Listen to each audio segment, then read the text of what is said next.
Chapter 21 Angry Polly. A group of rebels on horses, anal on Carter, soon reached the area where the fighting was fierce. Rusty, Polly, Beulah. The two punched each other in the shoulder, and it was obvious that they had a good relationship. How did you get back here? I have brought you weapons. Where? I didn't see it. You wouldn't want us to fight the king's army empty-handed. Bra laughed. Carter. Meow. Seeing the weapon that suddenly appeared, Beulah excitedly picked up a gun and looked at it carefully, as if looking at a beautiful woman. After the initial excitement, he was sad again. Even so, the situation is not optimistic. The casualties are too many these days. What's the matter? Polly said solemnly. The king's army has suddenly stepped up its offensive and we are exhausted. There are already people who want to surrender. What? Polly knew the seriousness of the matter, which was not far from a total rout. Anal was walking down the street. The rebels had just fought off a wave of the king's army, and corpses were everywhere. Darkness spread from his feet, engulfing corpses one by one. What? What is this? Shadow. A panicked voice sounded. It was two young soldiers who saw this scene and exclaimed. Hey, who are you? They pointed their guns at Enel. Stop, don't move, or we'll shoot. Hum, do you think those children's toys are useful to me? Enel remained unmoved, still picking up the corpse by himself. Bastard, stop, what do you want to do with our comrade's body? Don't desecrate the corpses of soldiers. Stop for me. Ah, you should put down that thing. Since you dare to point the gun at me, are you ready to be killed? Anal showed murderous intent. Boom, boom. When they were nervous, they couldn't help but shoot. Bra and Polly, who were discussing, were alarmed by the gunshots and walked out of the dilapidated small bungalow. What's the matter? Did the king's army attack again? Report, it was the Dark Shadow who came with Lord Polly who had a conflict with our soldiers. When Polly heard this, he suddenly felt a bad feeling. Rushed to the scene in a hurry. What he saw was a group of people surrounding Anal, constantly yelling and daring to go forward as if they were afraid of something. Damn it, bastard. Some kind of let our companions go. Let our companions go, or I'll kill you. Anal pinched one rebel by the neck and stepped on another. Seeing his companions fall in a pool of blood, the rest of the people were red-eyed. Stop, Polly yelled. Great, here comes the chief. What the hell is going on? Someone explain to me. He stared at Enel. If you have anything, you can discuss it well. Let go of my companion first, Mr. Enel. Tisk, if you say let go, let go. Since these two ignorant guys dare to shoot at me, they will suffer the consequences. This is not a child playing around. Anal tilted his head to look Shang Polly. Your subordinates are too rude. I think it is necessary to discipline them. Hum. They are not my subordinates, they are my compatriots who fight side by side with me and support each other in life and death. I will not forgive those who hurt my comrades. Polly was angry. Even if you belong to the Don Quixote family, I will never allow you to do whatever you want. Ah, have you misunderstood something? I'm not from the Don Quixote family, just their partner. Anal corrected. Yes or no? In short, let go of my comrades first. If it is really their fault, I will apologize. If there is anything, come at me, I will not resist, I will not dodge. Polly dropped the sword on the ground. Master Polly, don't. The rebels stopped one after another. This is his charisma, and it is this cohesion that has allowed the rebels to support them for so long. Oh Lord Polly, it's this guy. He took the bodies of his companions. I can't forgive him, said the rebel army, who was trampled by Enel. Huh, he lowered his head and glanced at him. You can still talk. Since that's the case, Enel stepped on him again. The rebel army was completely silent, and he didn't know if he fainted or died. Bastard. Polly picked up the sword on the ground and charged at Enel. A dark shadow came towards him, and Polly could only stop his charge and catch the incoming object. It was his comrade in arms who was thrown over by Enel. The power coming from above was greater than Polly had imagined. sending him flying away. Anal then took the opportunity to kick him. Ouch! Polly spit out a mouthful of blood. Hum. Is this what you call a comrade in arms? It doesn't seem to be of any help to your battle. Anal sarcastically. Well, no, the help is still quite big. Without him with your help, it may be more difficult for me to clean you up. Damn bastard. It's despicable. Shoot him and kill him. A group of rebels saw their boss being beaten and stepped forward to help. Most of the bullets passed through the darkness, and a small number hit Anal's body, making a clear metal crash. It's over. It doesn't work at all. This guy is a monster. No, it's still very effective. It hurts me so much. Anal's indifferent voice came, like a whisper of death. Then, if you dare to draw a gun at me, you will have to pay the price. No, you step back. It's too late. Anal knocked them down one by one. He didn't kill people. There are many backbones of the rebel army here. If they kill them all, the war will end soon. After all, this is a sales market for Doflamingo. If Anal comes and ends the war here, it is estimated that it will be difficult to ask him for this information next time. Not good. The king's army is attacking again. Damn it, it's such a time. Tisk. Your situation seems to be quite bad. Anal's schadenfreude seemed to them to be incomparably beaten. Would you like to make a deal with me? What deal? Polly knew that the current situation would not allow them to be impatient. Do you know about devil fruit? Well, I heard that the treasures in the sea can give people all kinds of incredible superpowers. I can help you kill some senior generals of the king's army. You just need to provide me with a devil fruit. How about it? Even if it's a devil fruit, if it's not a particularly powerful one, eating it can't have enough impact on this war. Anal sat on a stone next to him. Is it asking me to help you kill each other's generals so as to win the war, or to bet on that? Certain slim odds. Quote. Polly looked ugly. We don't have any of that. Chapter 22 Humiliating Compromise. Ah, that's really a pity. Anal spread his hands and made a look of pity. He didn't have much expectations and just said it casually. It seems that the transaction cannot go on. Please, save this country. Polly suddenly knelt down. Mr. Polly. Boss. You can even take our mate's body, and we'll pretend we didn't see it. Or do you want something else? Money? Land? I can give you my life. How can this be? How can the corpses of those compatriots who died in battle be handed over to such people? My brother died in the battle with the king's army. He died to cover our retreat. How can people desecrate his body again? Shut up. The living are always more important than the dead, anyone, including me. We all have the consciousness of dedicating ourselves to this country. We are all fighting for this country. If I die, this useless body can still exist in exchange for a little help. Then don't hesitate. Polly shed tears in pain. I believe those dead compatriots can understand. Hum. It is indeed commendable, but it seems that I don't need your consent to collect the corpse. You can't stop me at all. You can give a lot of money according to your appearance. I don't think what else do you have to impress my price. Anal tapped her forehead with her index finger, pretending to be distressed. By the way, if you want devil fruits, I have news. Bra said suddenly.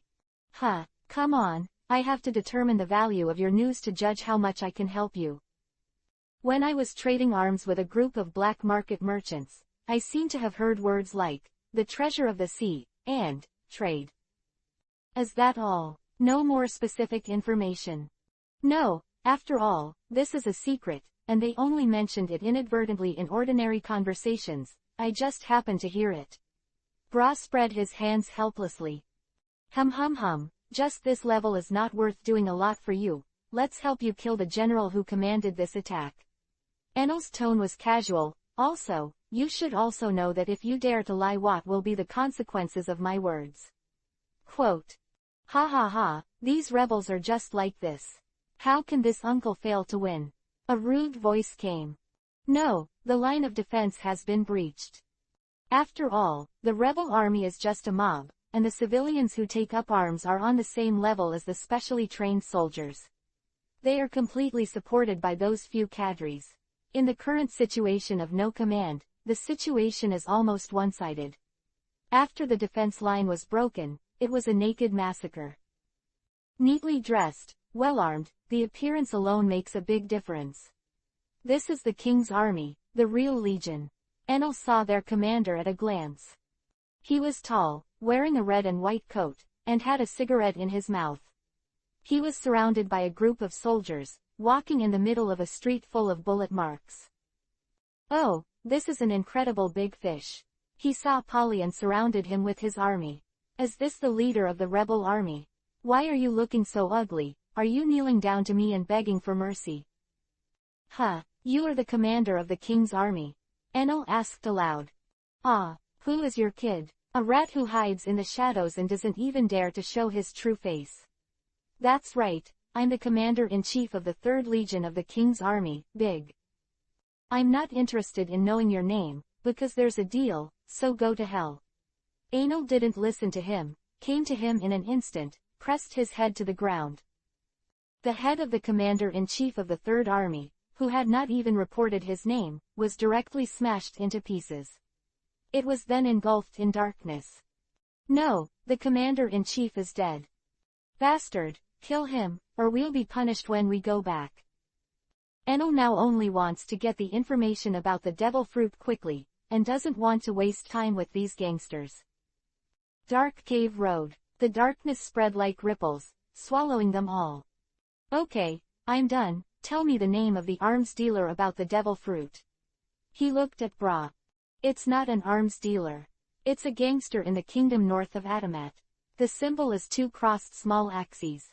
Because the war broke out in Adamat recently, they also took the opportunity to smuggle a small amount of arms. Bra looked at Enel with horror in his eyes, and the king's army team that had just been wiped out in an instant made him even more terrified of the person in front of him. The gang's base is in the border town of Basaro, Bray added. Oh, do you have a map? Get a map. Enel turned to collect the bodies. The blatant slaughter will be targeted by the Navy, but if he is in the environment of the battlefield, what he does is not so conspicuous. Meow. Carter clearly felt that the attitude of the rebels around him had changed a lot. It felt a little uneasy that there was a lot of malice everywhere. If it wasn't for the fear of Enel's strength, Carter would have been dismembered. It seems that they also know how they will not treat themselves, so Carter deliberately wanders in crowded places. Eating canned fish leisurely, watching them become dogs. The cat is so happy. Grit the rebels in anger. Tell yourself over and over again, calm down, be calm. Cat, go. Enel held the map in his hand. He has cleaned up all the corpses around here. Carter followed. What is this? The rebels looked at the pile of white powder. It's coming out of that man's black mist. Look, a teenager shouted, the panic in his voice could not be concealed. Looking in the direction of his fingers, it was a hand bone. Evil devil, he is a man-eating devil. The man was so frightened that he sat directly on the ground. Okay, don't think about him, our war is not over yet, let's get motivated. Polly came over. Damn, do we just let him go? A young man with yellow hair knelt on the ground unwillingly, beating the ground with his hands, his expression painful. Bra patted him on the shoulder. It's not that we let him go, it's that he let us go. You have also seen the strength of that person, who easily destroyed the king's army, and it's not something we can fight at all. He hated his weakness, if he had strength, friends would not die, and the country could be saved.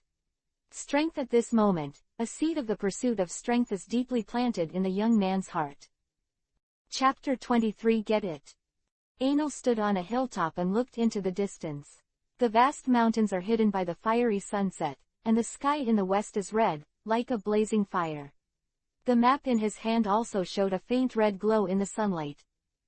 Damn Beulah, according to this map, there shouldn't be so many mountains on our way. He must have given me a fake map, and I'm going to kill all those guys. Let them know the consequences of deceiving me. He smashed a rock with one foot in anger. Carter licked the hair that was sticking to the minced fish meat around his mouth, walked slowly to Anil's side, and looked at him with contempt. As if to say, "You are afraid of being a fool."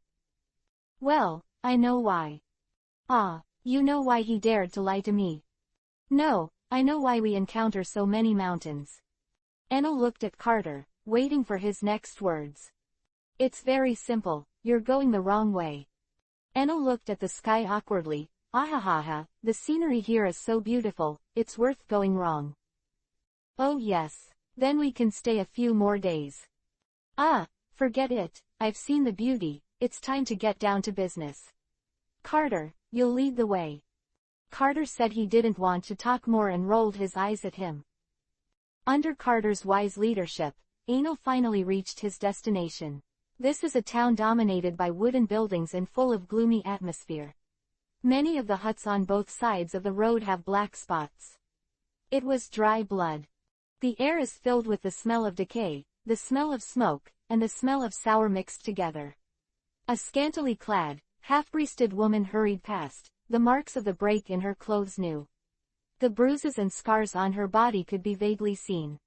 "Tisk, it really makes me hate the smell." Anil looked at the dirty road with disgust. Carter did not know where to find 4 shoes and put them on his feet, and put on a pair of white masks. Enil has a very sensitive nose because of the devil fruit. Carter is also sensitive to smells. The stench here seemed unbearable to them. "Hey, do you still have the mask? Give me a pair." Carter took out a mask from the space and handed it to Anil. "Forget it, this size is enough to make me a dress. It's better to finish things early and leave." Anil casually grabbed a small gangster and asked the location of the gang. In a spacious room, a group of demons danced wildly. High and passionate music is playing, girls dressed in revealing clothes are dancing spicy dances, and all kinds of people are playing around here. Drinking, gambling. This is a bar run by gangsters. "Ha ha ha, I won again." A man in black with 2 crossed hatchets tattooed on his shoulders hugged Bailey on the table to him. "Damn it, I'm really lucky today." He was betting against a burly middle-aged man with brown hair and a stubble face. Boom. The door of the store suddenly flew up, and a man wearing a pale mask stood at the door, covered in black smoke. Enil uses the dark gravity to attract the mask to the height of an adult. No one panicked, because everyone here was used to this lawless atmosphere, and there were never many fights and troubles.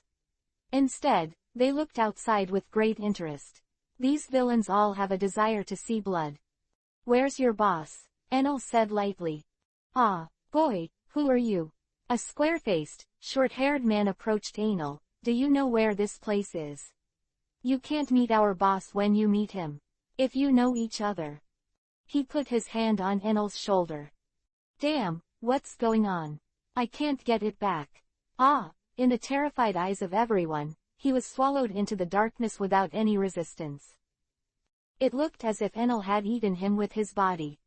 Dead people are not uncommon, but such a strange way of dying is a bit difficult to accept. "Who the hell are you? Where is your boss?" Anil repeated his question without answering them. "Do you have anything to do with me?" A man in a black suit, smoking a cigar, and a mustache came down from the 2nd floor. He stared at Enil, trying to pressure him with his eyes. In the past, when he did this, the opponent would be overwhelmed in momentum. However, it was of no use to Enil. He focused his attention on the opponent's right hand. The right hand of the mob boss is a golden hook-like crocodile. "Are you sure you are a mafia and not a pirate? Devil fruit, do you have it?" The gang boss's pupils shrank for a while. "Although I don't know where you got the news, but come to me and make trouble, don't think about leaving alive." Behind him came a row of men in black with guns. The melon-eating crowd on the side seemed to be a little troubled, and they all turned into birds and beasts and fled. After all, bullets don't have eyes, and it's not good to be accidentally injured. People who mix here may lack everything, but they will definitely not lack eyesight. Those mindless guys have long been in the mass graves. Did you admit it? This is really good news, then, hand it over quickly." Anil was in a good mood when he heard the story.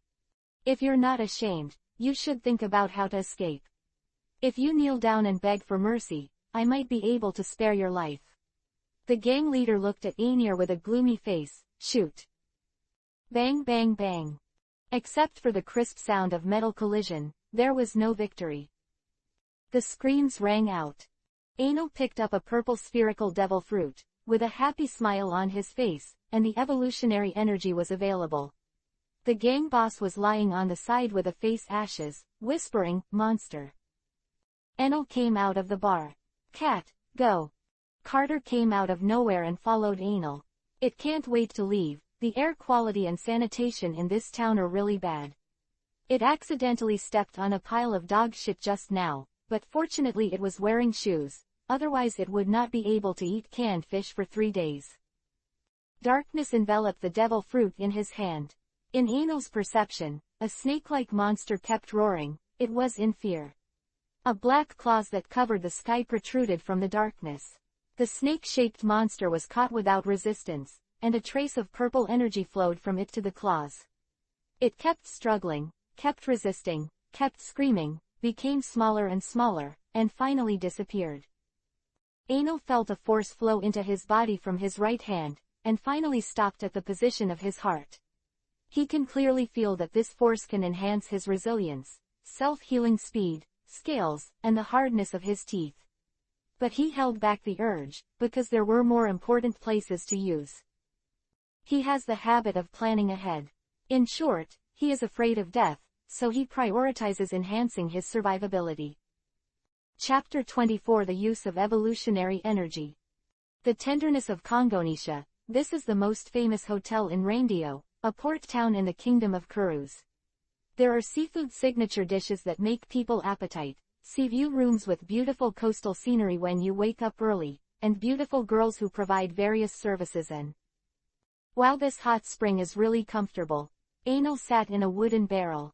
The bucket filled with water up to his chest floated on the hot spring pool. "This guest, you have been running the hot spring for half a month." A man with buck teeth and a suit said aside.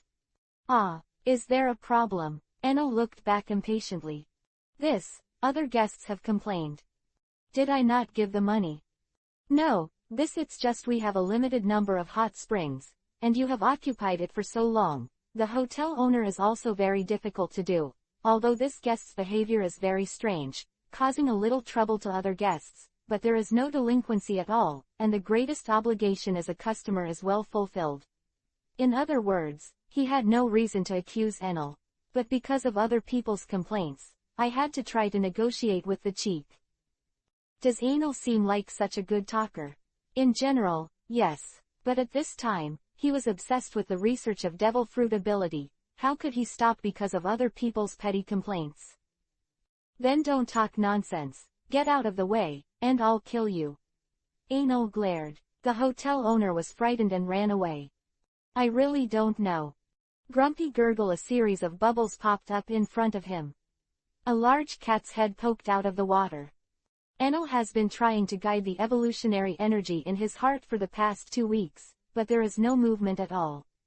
According to his assumption, prolonged immersion in water should cause the body to adapt to the environment. But there has been no change in half a month. Could it be that the devil fruit's ability is disabled due to immersion in water? This is also not right.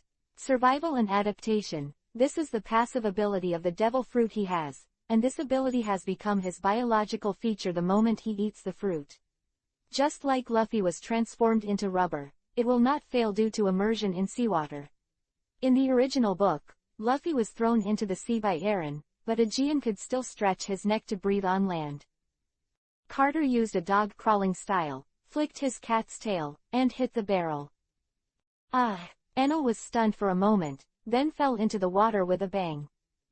It turned its head. Strange, what about Vessi?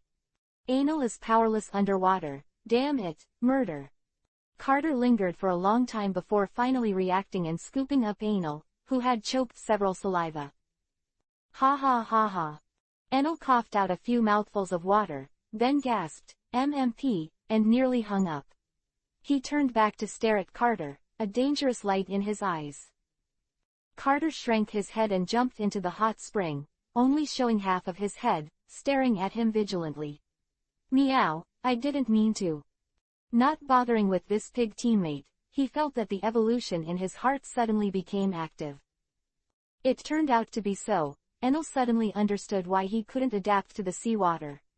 Because of his survival and evolution, although his body is a passive ability after being transformed by the devil fruit, those parts that have changed will not be changed back to the original because of being soaked in water, but the new evolution needs to mobilize the power of the devil. The evolutionary energy, that is, the power of the devil plundered from the devil fruit, was suppressed, resulting in the body unable to change. It took a step-by-step to get used to the seawater. This time, he only immersed his head in the water 2 days later. He felt the evolutionary energy in his heart begin to concentrate on the upper jaw of his mouth, and he did not suppress the flow of energy. The evolutionary energy is used up. Enel discovered that he seemed to be able to breathe through the water with his mouth, and a gill-like structure appeared on his upper jaw. But because the evolutionary energy is not enough, there is no complete evolution. Fully immerse the head in the water to breathe, and there is an abnormal dull feeling. If you stay for too long, it is estimated that you will faint directly. This amount of oxygen supply is completely unable to support the battle, and even if it is motionless, it cannot survive for a long time. Tisk, it looks like it's not that easy to overcome the weakness of seawater. Enel was stunned. The evolutionary power provided by a devil fruit, he used 9 candelas for it. But it had little effect. It is estimated that 2 more devil fruits would have to be used to prevent him from dying of hypoxia after falling into the water. Another % is used to increase the hardness of the scales. Since there is no comparison, I don't know what the effect will be. He actually expected to evolve a layer of skin that could isolate the seawater, but there was no movement at all, so he had to settle for the next best thing and solve the problem of breathing underwater. Although it was not satisfactory, he was in a good mood anyway. Came to the restaurant and ordered a table of meals. Carter suddenly leaned in and said, "We're running out of money." Carter didn't care about money at first, but after being with Enel for a long time, he learned that Bailey, gold and other things can be exchanged for food. And a weight of Bailey can be exchanged for hundreds or thousands of food of this weight. So it suddenly fell in love with collecting belongings. Thanks to the convenience of Carter's abilities, whether it's money or food, it's packed into its backpack space. Hey, are you running out of money? This is really a big problem. If it wasn't for the gangster's treasury that he snatched up in Rusty last time, Enel probably wouldn't be able to pay for the accommodation now. Carter was also very sad. Without money, he couldn't buy canned fish. What happiness is there for a cat without canned fish? Enel thought about it, took out the phone bug and dialed Doflamingo's number. "It's me, Enel. Wah wah wah wah wah, isn't this my dear partner? Do you have anything to do with me?" The phone bug showed his demeanor vividly. "I want to take mercenary jobs through your underground channels." "Oh, what kind of work?" "Wars include head-to-head confrontations on the battlefield and assassination of the enemy's senior generals. They can be responsible until the stage of final victory. The amount is determined by the scale of the war." "Yes, I will recommend you to my customers. The 2 of them are mutually beneficial. Enel needs access to Doflamingo. Doflamingo needs to increase his influence through Enel's appearance in the war. His subordinates are still too few, and the only strong ones who can decide the outcome of a war are Pika and himself." Click, to hang up the phone bug. Carter leaned in. "War, does it really matter? It's too dangerous. I'm afraid. It shouldn't be a big problem. Anyway, no matter how many soldiers come, they are always delivering food." Enel took Carter to the coast. The wind suddenly became stronger, blowing his broken hair fluttering. The sea keeps coming, receding, coming, receding. The clouds in the sky move slowly. Because they ran out of money, they had to go to the wild for one night. In the setting sun, a pink cat lies entangled on the beach. In its belly, a boy closed his eyes serenely. Carter suddenly opened his eyes, glanced at Enel, then turned his puffy tail over him. The last ray of sunlight dissipated, and the night shrouded the world. Chapter 25 Task. Sischi Anal took Carter to the coast for a week. Carter's backpack ran out of food too, so they had to catch fish to eat. This can make the local fishermen close their mouths. Because of the Anal-style fishing method, the fish is stunned with longway first, and then Carter is allowed to scoop it up. He couldn't completely control longway, and there would be a large area of accidental injuries. Every time he caught a fish, there would be a large number of fainted fish floating on the surface with their belly turned upside down in this area. The fishermen have also been caught a few times. People have a strong learning ability. They have concluded an experience that they have to wait for the fish to float on the water before going to the sea to catch them, otherwise they will faint for no reason. Boom blah blah blah. Pick up the phone bug. Moses, is that Lord Anal? It's me. I'm Div, sent to meet you by Lord Doflamingo. Where are you? Anal thought about it for a long time, and finally really didn't know how to describe where he was. I don't know. Huh. Diff was startled. I ran out of money, then left the gentleness of Hotel Congonisha, now on a beach, it shouldn't be too far away. Anal looked around. Oh, by the way, there are blocks and a stone as tall as a man, and behind the stone are 3 coconut trees. Quote. Div's forehead was sweating. What kind of description is this? Lord Anal, please stay there and don't move, we will come to you. 5 days ago, Anal received a deal from Doflamingo. A war broke out between the Kingdom of Kelling and the Kingdom of Kakla. Because of the failure of a battle, the Kua country was beaten and retreated. King Callisis III learned through underground channels that the Don Quixote family had also begun to accept the task of war. So I sent someone to contact Doflamingo. The sun turned from the east to the middle, and pantingly, Diff and his party finally came to Anal's side, and they searched for most of the Randio along the coastline. I found you at last, Lord Anal. Oh, I'm really bothering you, Diff. I'm also very distressed. If it weren't for you, I really don't know what to do. No, that's what I should do. Diff looked beside Anal. There was indeed a rock, but only up to his thigh. Is this the stone that is as tall as a man? I couldn't help but complain about Anal's wording. In fact, this stone is really as tall as a person, but that is based on Anal's height. What, are you that mercenary? Said a man with a 2-stroke beard, a nut-shaped head, a belly full of fat, and a gorgeous and bright aristocratic costume. This is Lord Lacas, the minister of the Kakikra country. This time he is here to discuss the employment matters. Diff introduced Anal to the side.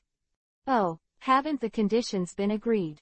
A devil fruit, I will help you win the war. Anal sneered. What, want to change your mind? Ah, what, it's just a mere mercenary, what a stinky pretense. It took us so long to find out, and now you dare to speak to me in such a tone, what are you? When Karas faced Doflamingo, he was so frightened that he didn't dare to breathe. Now that I meet Brother Ming's subordinates, I want to get back the lost face. He treats Anal as one of Flamenco's men.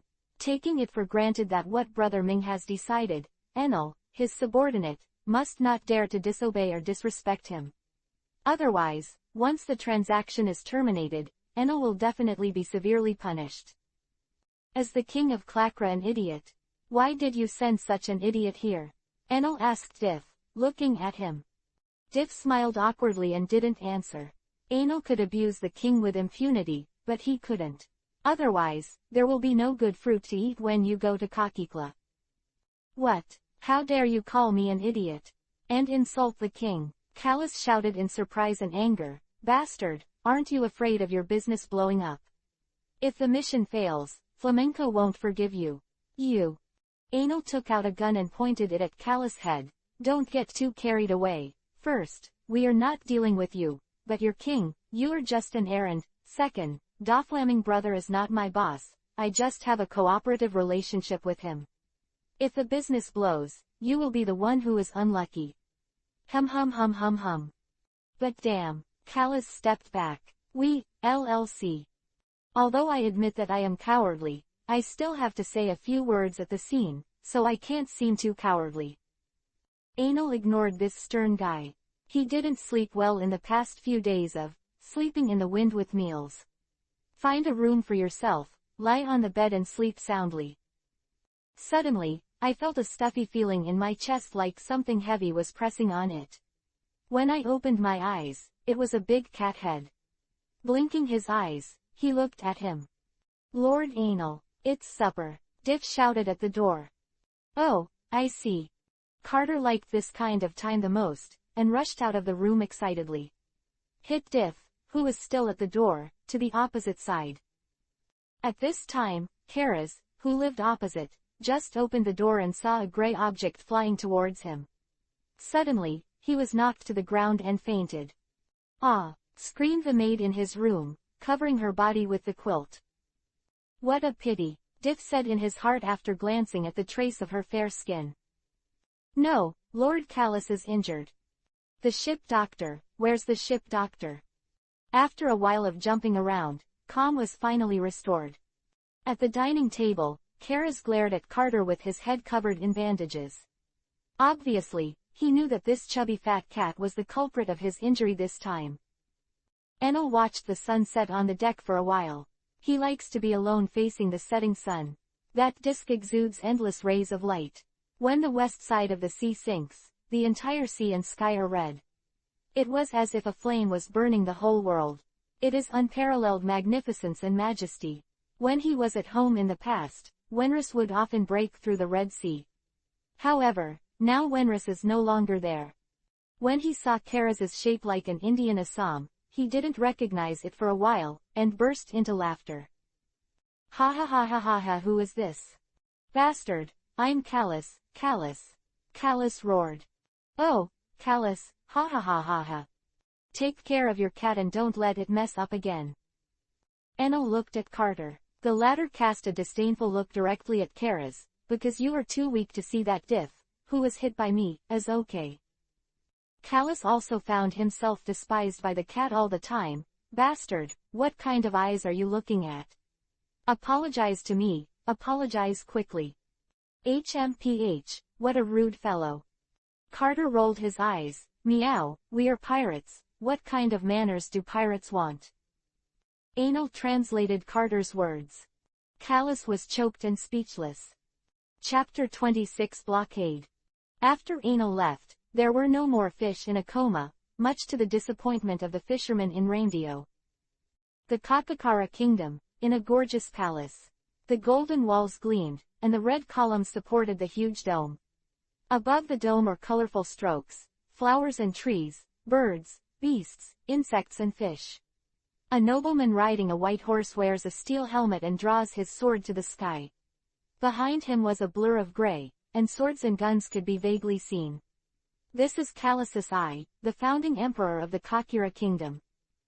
A pale-faced teenager sat on the throne, looking at the mural, filled with guilt. He just received the battle report from the front line, and the situation can be said to have deteriorated to the extreme. The army of Kelling has captured Amusburg, and there is no obstacle on their way to the royal city. The Kila kingdom has come to the brink of subjugation. Your Majesty, please leave quickly, the army of Kelling is about to come. The knight in armor knelt down to persuade. I know, but where can I escape? No need to say any more, General Cora. I have no way out. Callusus III's voice was quiet, but full of firmness. How can a king of a country ever abandon his people and run away first? Looking at the young man's firm eyes, Cora did not persuade him any more. I will definitely defend your Majesty to the death. Knight. Enel picked up the corpses he encountered on the way while he was on his way. They were crossing the Kelling blockade. Carter walked leisurely to his left. Deep had the can of fish in his left hand and a spoon in his right, and when Carter turned his head to him, he scooped a spoon and stuffed it into Carter's mouth. Callus was wearing a white cloak, wrapping himself tightly, only revealing a pair of eyes. Hey, you guys, we are crossing the blockade, not traveling, can you go faster? Ah, what are you doing here? Anal looked at Callus strangely, with a puzzled look on his face. Carter glanced at him, as if to say, take it easy, don't be in a hurry. What if we are discovered? You must know that the army of Kelling is 10,000 people. And the king is still waiting for us. Isn't my mission to help you win? It's not a good idea to meet them, so I'll solve it together. Anal took it for granted. Don't say it so easily, there are 10,000 of them, and the commander-in-chief Bulas is a very terrifying powerhouse. It was he who single-handedly opened the gate of the fortress and made the Kelling army so powerful. Ah, don't kill them all, then why are you looking for me? Callus looked at Anal with the eyes of an idiot. No matter how he thought about it, it was impossible to defeat the opponent with just one person. We are asking you to assassinate the others' high-ranking generals and block Bulas on the frontal battlefield. The Spirit Army here is not the elite group of naval elites who assembled at the top of the war, and it is still possible for Anal to destroy the opponent, although it is a bit difficult. If it is at the level of war, let alone 10,000, or 100 at random, Anal will have to kneel. You must know that even the miscellaneous soldiers there are qualified to wear the coat of justice, and they are all admirals. Definitely not the gang of shrimp soldiers and crabs in Kelling country can compare. Assassination. Don't worry, I'm the best at this kind of thing. Callus was in a cold sweat. Who would be at ease with a killer who couldn't even tell the road? He felt that the future of the Kila country was gloomy. Carter looked puzzled. Meow. Will you assassinate Weishi? Of course, as long as you sneak in at night and kill each other, isn't it an assassination? Isn't that how I killed Morrow? Well, it seems right. Carter reluctantly accepted Anal's statement. Hello, Callus. Why don't you run away? The discerning person sees that this country is dead.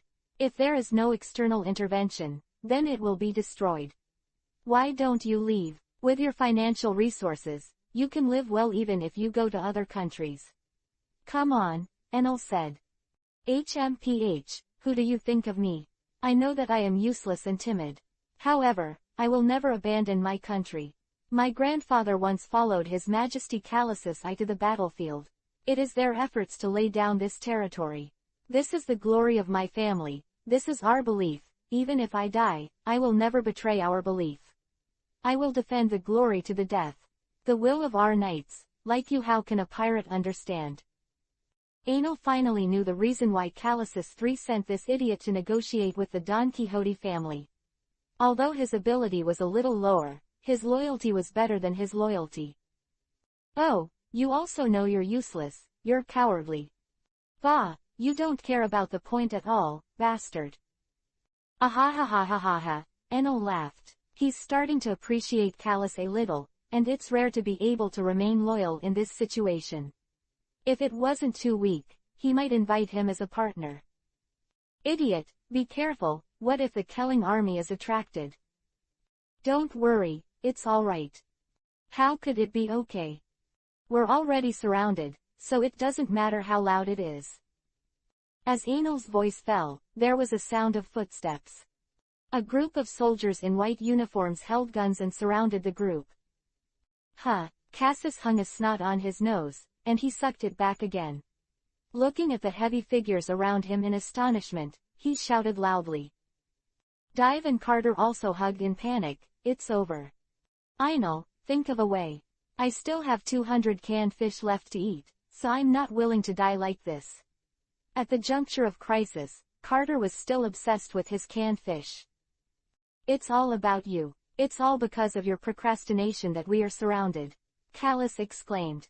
The Kelling army split a path, and a person who was 8 points similar to Kara's walked out. Gia, long time no see, Kara's. You are, Yuri's. Why are you here? Kara's asked inexplicably, and then he reacted, you betrayed His Majesty the King. Gia, it looks like you're not hopelessly stupid, my dear brother. Bastard, have you forgotten the glory of the family? The glory of the family? Are you joking? The Kila country is about to perish, so what glory is there? Living is the most important thing. Money, power, women, if they die, all these will be meaningless. Yuri spread his hands, palms up.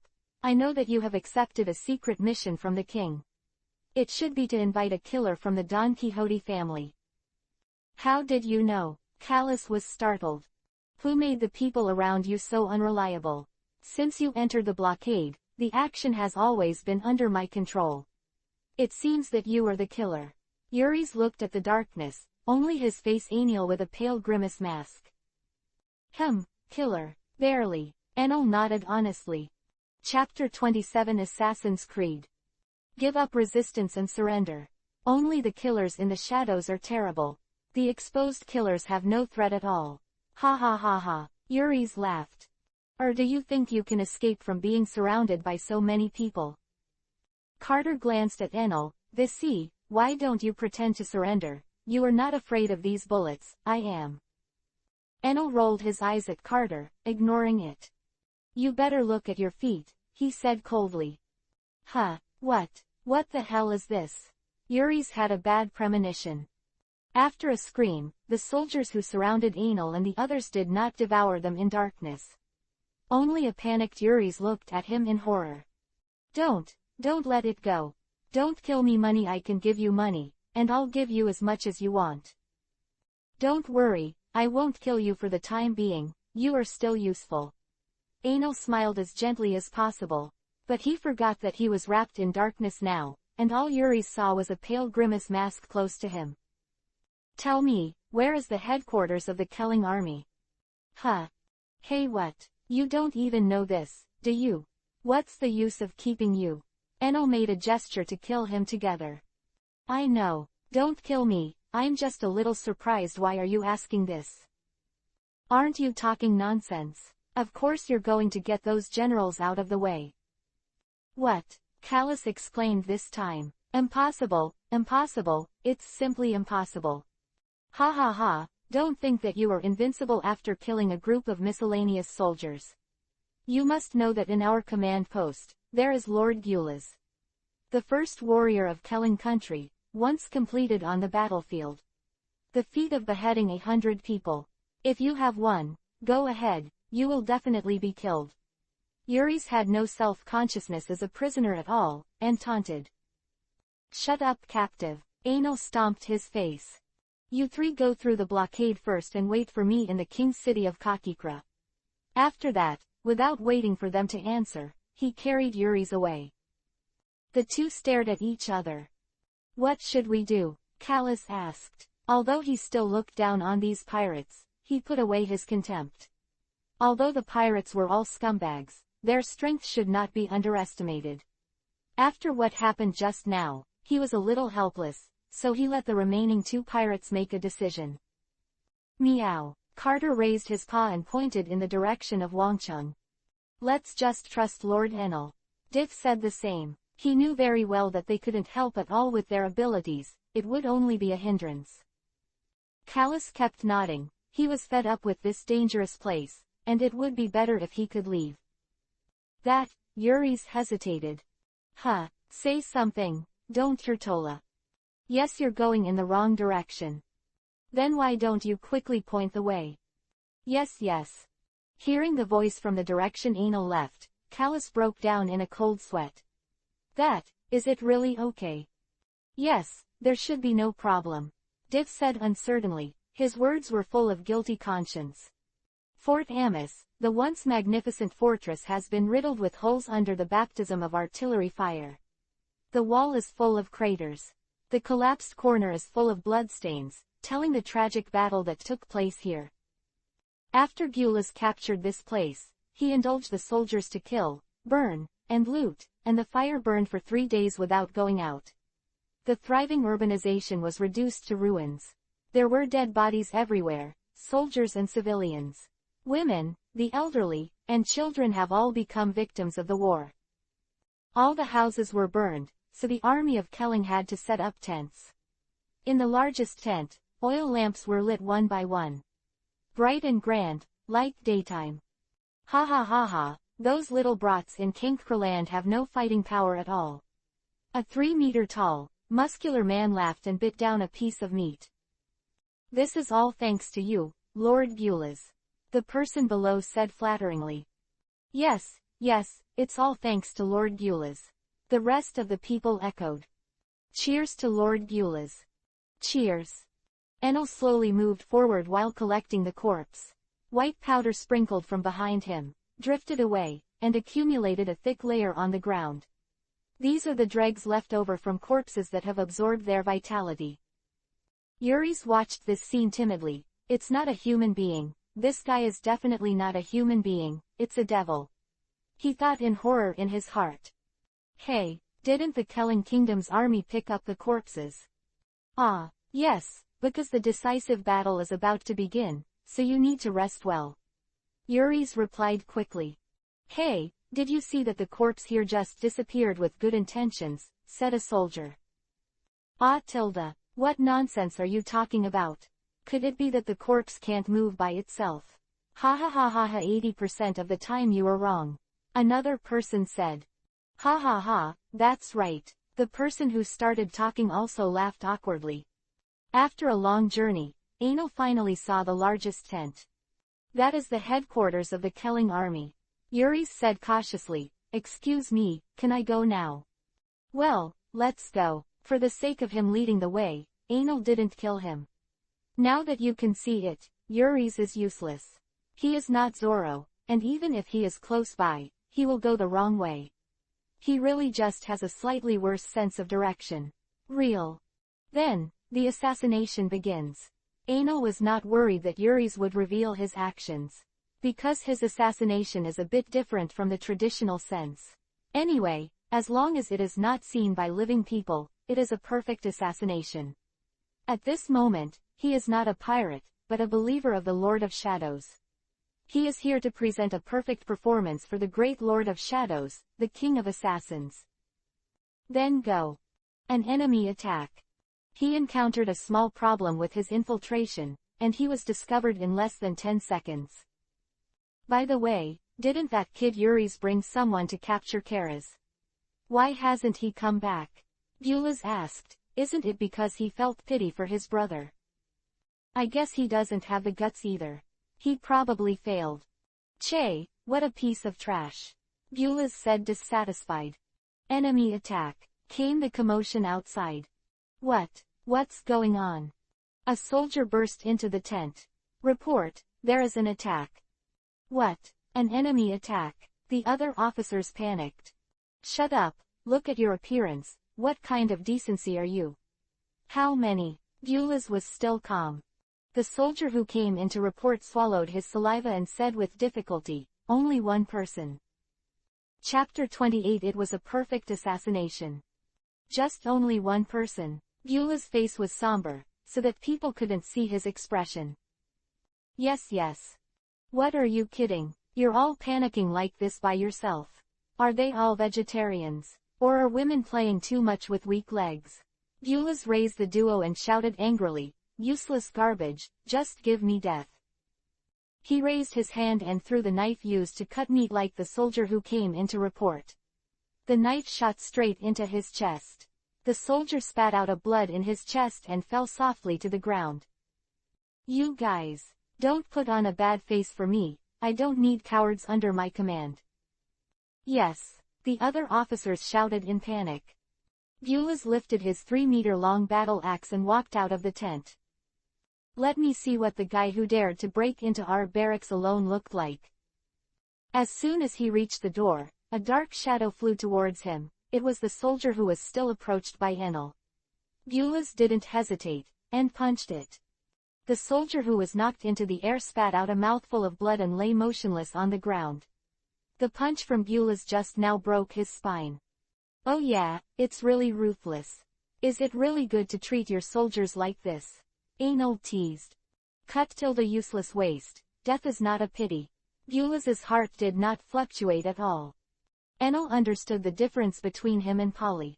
If Polly led the rebel army based on his own charisma, then Bulas completely relied on violence to subdue his subordinates.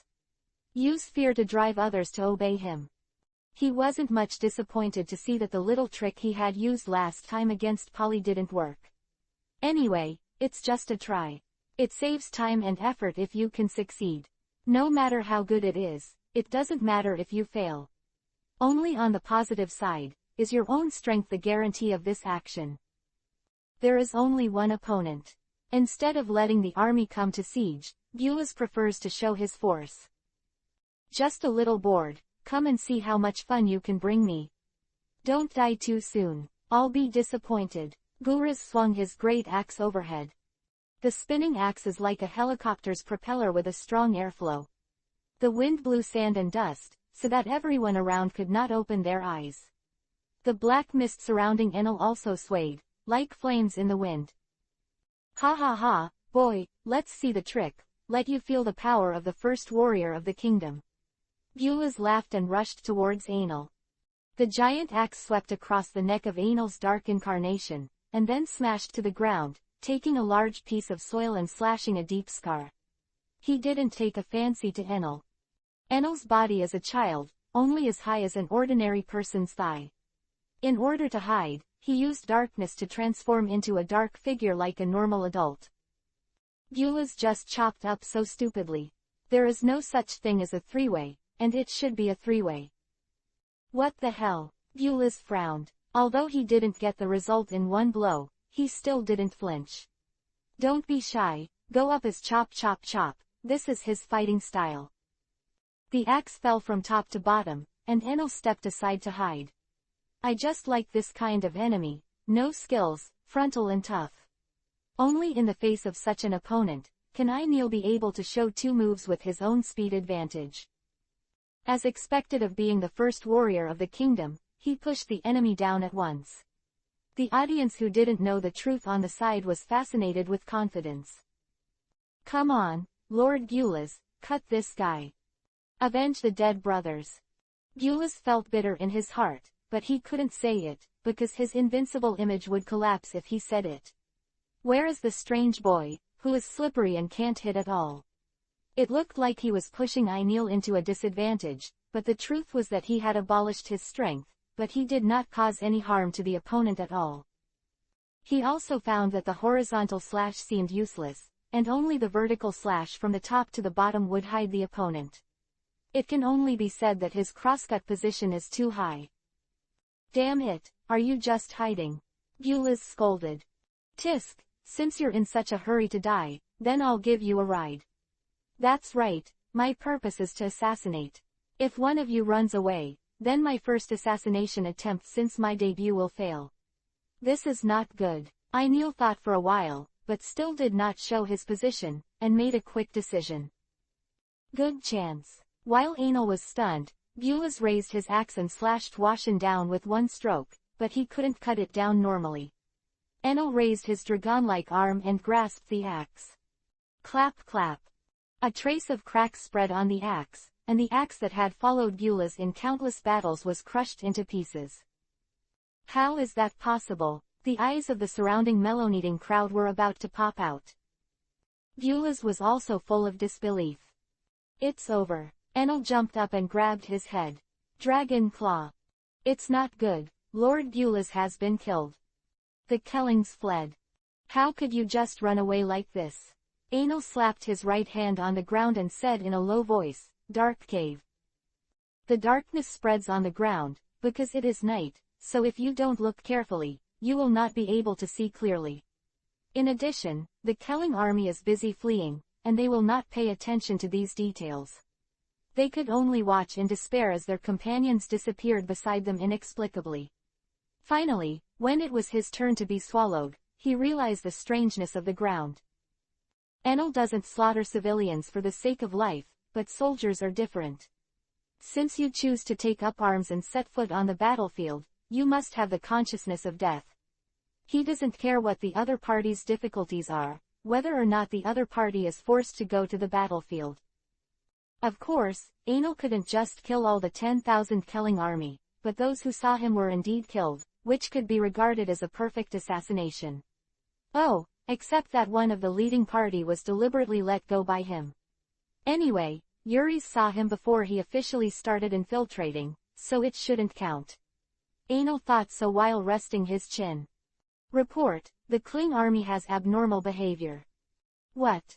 There's a sight of them fleeing. But it's unbelievable, so I'm not sure.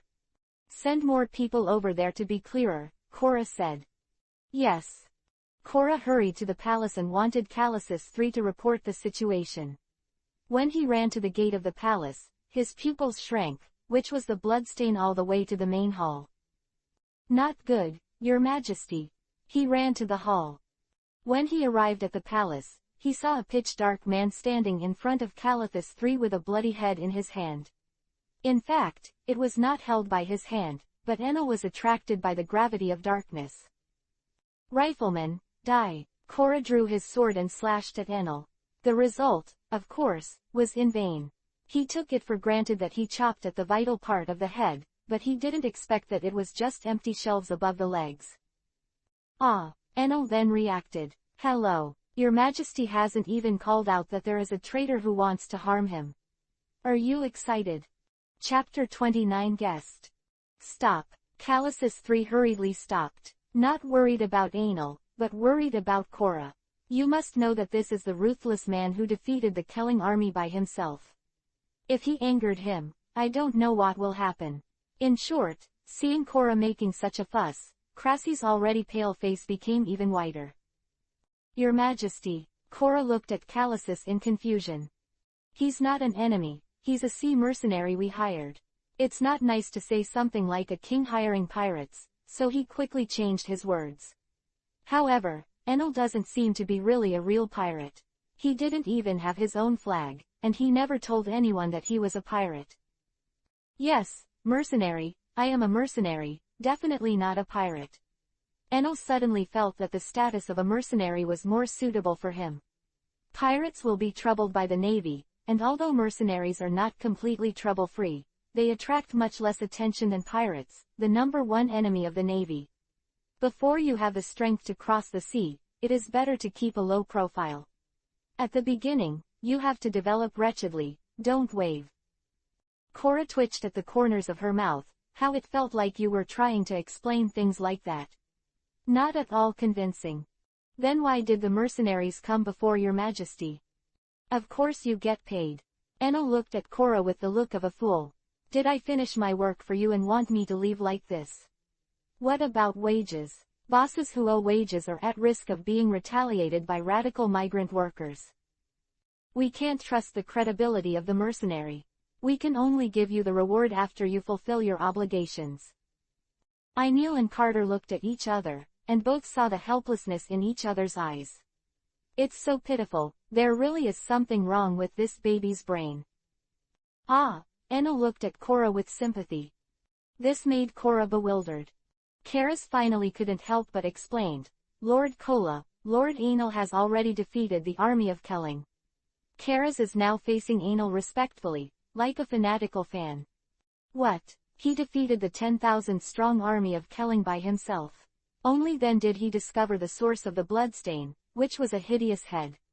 He also knew the owner of this head, the first warrior of Kelling, Eulaz. So we won. Callus replied. So we really won. Cora finally cheered after confirming repeatedly. Forgot that he was still in front of the king. Calathus III didn't blame it. When he just got the news, he was even more rude. Tears and snot kept flowing down her nose, and Cora wept with joy. A big tic-tac-toe appeared on Enel's forehead. Enough. Give me the things quickly, don't delay. Karasi said. No problem, Karis. Please wait a moment.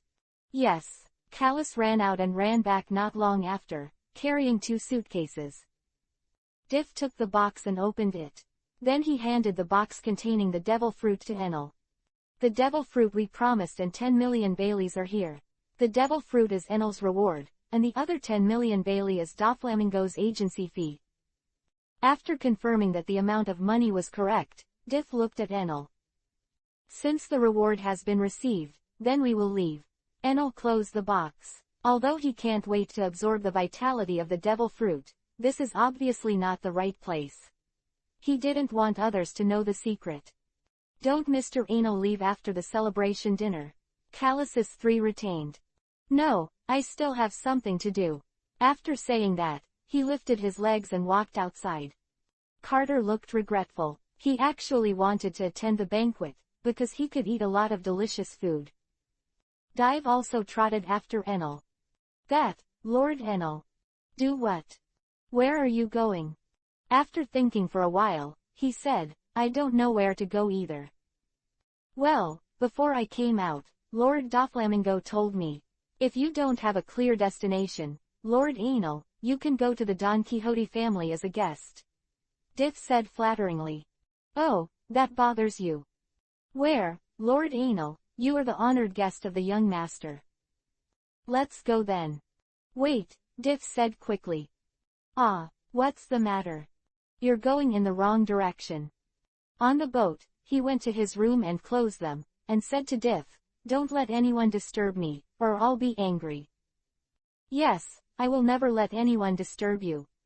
Enel took out the devil fruit from the box. This is a pink, rhombus-shaped, spherical devil fruit. Darkness surged, and the breath of death began to spread. Enel felt a feeling called fear. That's right, this devil fruit is frightening, or in other words, the demon that resides in it is afraid of Enel. He even seemed to hear a begging voice. It's a pity, if it's a powerful devil fruit like the natural type, I can spare your life, but there is no need to keep garbage like screw fruit. Or obediently become my nourishment. A trace of evolutionary energy gathered in his heart. This time Enel did not store it, but directly controlled the flow of this energy to the upper jaw. He felt a little itchy on his palate, which disappeared after the evolutionary energy disappeared. Anal asked Diff to bring a bucket of water from a wooden bucket. Then submerge your head in water. This time he felt that his breathing was much easier, but he still felt out of breath. With one less, and one more devil fruit, his survivability has been greatly improved. At least you won't drown after falling into the water, and you have more time to wait for your partner's rescue. Speaking of partners, he glanced at Carter, who was sleeping soundly, shook his head, and couldn't count on this guy. Have to find some more reliable ones. The sun sets, the moon hangs high in the air, and the silvery light shines on the sea. The stars shone and filled the sky. The sea hit the hull like music. Diff came to the deck and took out the phone bug. It's me, Doflamingo. I'm Diff, and Lord Enel has promised to visit the Don Quixote family. Oh, is it? Wah wah wah wah young, that's really good news. Just like the moon tonight, it's so beautiful. Doflamingo looked up at the sky through the window. Then blow out the oil lamp in front of the table, close the book, and place it in the corner of the table. Open the door to the balcony. The night wind blew his hair. I smell it, the breath of the times. Swish. Everyone, I'm sorry. There are a few typos, and sometimes I don't realize it until I send it out. I will revise it after I find it, which may cause inconvenience in reading.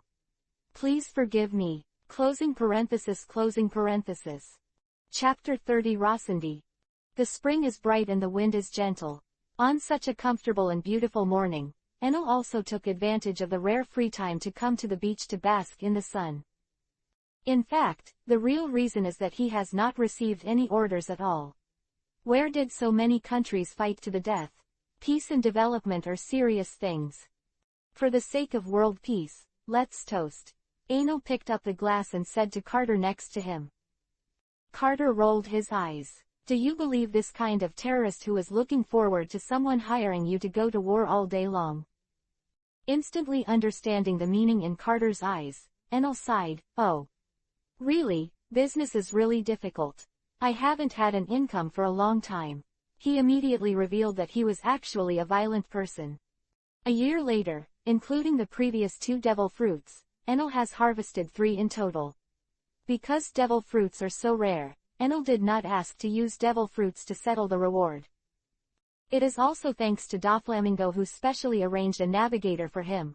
Otherwise, according to his level of navigation, it is estimated that by the time he arrives, the war will be over long ago. Enel has always wanted to find a partner, but there is no suitable one. His team is still only 1 person and 1 cat. Step step step. There was a sound of footsteps. A man wearing a black feather coat with clown makeup on his right eye socket and mouth walked over. Enel pondered, as if he had seen this guy somewhere. Who is coming? Carter said, what, this guy looks like a clown, is he imitating Doflamingo in that dress? By the way, Doflamingo, this guy is Doflamingo's younger brother, what's his name? Forget. It seems that he is an undercover navy, or the adopted son of the warring states general. Do you want to tie him up to blackmail Sengoku? It's not a problem to get 3 or 4 devil fruits. However, he will face the pursuit of the warring states afterwards. Enel pondered. Forget it, the risk is too high, this kind of plan can be called death, let's give it up. Roxandy suddenly stopped and took out a cigarette and a lighter. After lighting the cigarette, he did not release the button of the lighter, and the flame kept burning. Set his clothes on fire. The fire spread quickly, burning half of his body. Ah, hot, hot, hot. He wanted to pretend that he couldn't speak, that's what he thought in his heart, but he held back and didn't shout. Just jumping around anxiously in place. But don't let go of the lighter button. More places were set on fire. Water, water. Luo Nandi had an idea and ran to the junction of the beach and the sea to lie down. The flame is out, and the method works. However, he was also submerged in the water and was powerless. A wave hit and dragged him into the sea. He threw a few times and sank, leaving only a few bubbles emerging from the sea. Enel didn't know how to complain. I really don't know how he survived till now. Forget it, Carter, go and rescue him. Ha ha ha ha ha ha. Roxandy knelt on the beach, gasping for breath. He took out a note and wrote, "Thank you so much."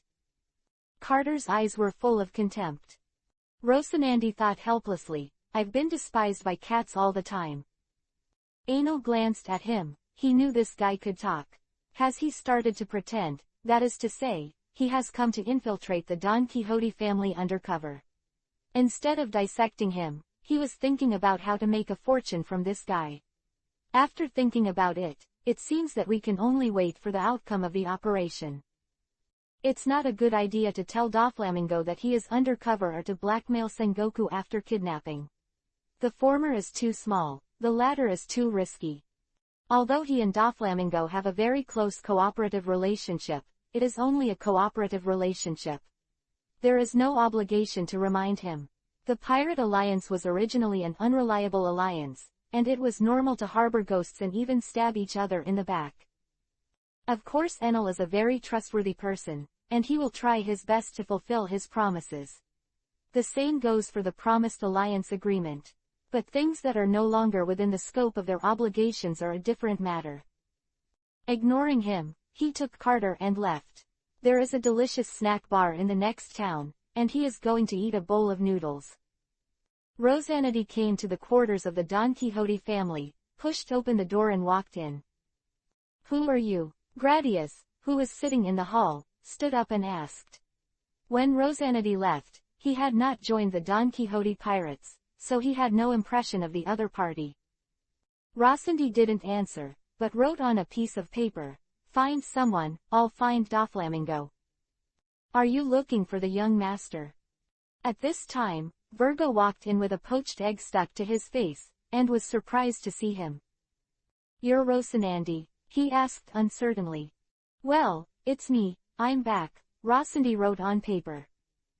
Come with me, Dover is upstairs. The two left in tandem. Only Gradius, who was puzzled, was left. In the study, although there are not many books, let's call it that. Rosandy and Doflamingo face to face. Because he hadn't seen each other in 14 years, Doflamingo could only vaguely recognize some of his childhood features. Looking at this younger brother, he recalled the events of his childhood. At that time, they depended on each other for life, stealing food together, digging through garbage heaps, and shivering together in dilapidated houses. Although it was difficult, the brothers were so harmonious and their relationship was so deep. Looking back now, it is a touch of warmth and sweetness that's weird. The joy of reunion between brothers is there, just a little bit. More is recalling those untouchables hurt him. But no matter how angry he was, he didn't show it at such a time. He still looked very happy. Welcome back, my dear brother. Hearing this greeting from his biological brother, Rosanity didn't feel the slightest warmth. He saw the hideousness and darkness of Doflamingo's calm exterior. It was a tyranny that wanted to destroy the entire world. I'm very happy too, brother. See you again after so long, he wrote. What's wrong? Your throat. Can't you talk? Doflamingo asked with concern. As an older brother, he believes that he should still maintain the necessary care for his younger brother. Saw something very terrifying. Can't speak because of irritation. Doflamingo and Virgo added. You shouldn't leave me when you come back this time, my dear brother, I only have a true relative like you. No, we are family. Rosandi said little. Oh, yes, that's great. You must be tired after traveling so far. I'll have someone arrange a room for you. Let's rest first. I'm introducing you to the rest of our family during dinner. Quote. Chapter 31 Banquet. After Ronandi left, Doflamingo called together the 4 top officers of the Don Quixote pirates. Hey, Dover, is there anything you want us to do? Diamante asked as soon as he entered the door. Hey, I'm very lucky today. Torapal walked very slowly, still holding a deck of cards. Virgo answered their doubts. Rosanetti is back. Ah, Rosandi, who? Torapal didn't seem to have a very good memory. Diamante was also bewildered. I remembered, it's Dover's younger brother, that kid who didn't know where to go more than 10 years ago. Pika's voice was like a male duck. 14 years ago, to be exact, added Virgo. Oh, it's him. Isn't it very suspicious that after disappearing for 14 years and suddenly returning to the family? Torapal said. Indeed. You all think so. Doflamingo laughed. Dover, although he is your brother, the necessary investigation is still needed. Anyway, his behavior is too strange. Torapal said. Sorry, Dover, I'm making an assertion, and I've just sent someone to investigate him, said Virgo. Well, this is also your responsibility, isn't it? You are the top cadre of the family's hearts. You control the intelligence work of the family. I am very pleased that you are so dedicated. Brother Doflamingo didn't blame him. So, what's the result? There is no result. Our intelligence system has not found anything about Ronandi's 14 years of experience. It's like the world has evaporated. I am not sure if it's black or white. Do you want me to investigate further? Forget it, he is my dear brother, don't doubt him. Time will tell. After all, he is our family, shouldn't family trust each other? Doflamingo sat down. The reason I came here is not to let you know in time. Remember to come back at dinner time.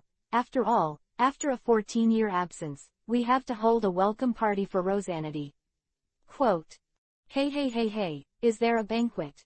The family hasn't been lively for a long time. Torapal was full of interest. Leave it to me. He approached Doflamingo. The snot was so long that it almost reached his neck. It's too close. Doflamingo's face darkened. You don't want to approach the kitchen. Torapal didn't realize it, but got a little closer. Hey, why? Let me go, let me go. Don't say it. You don't need the top cadre for this kind of thing. Just leave it to Jorah. I believe she will handle it well. Brother Doflamingo resisted the urge to kick this guy flying. It's delicious, uncle, your craftsmanship has improved again. Anal was struggling against a big bowl of ramen. Carter was also eating noodles. Carter's noodles are specially made from seafood. Where, as long as you are satisfied with the guests. One more bowl. Okay. The snack bar is not big, and Anal and Carter only occupy a small part of it. By the way, uncle, are you interested in being a pirate? Anal wanted to invite him in. No, I just need to live in peace.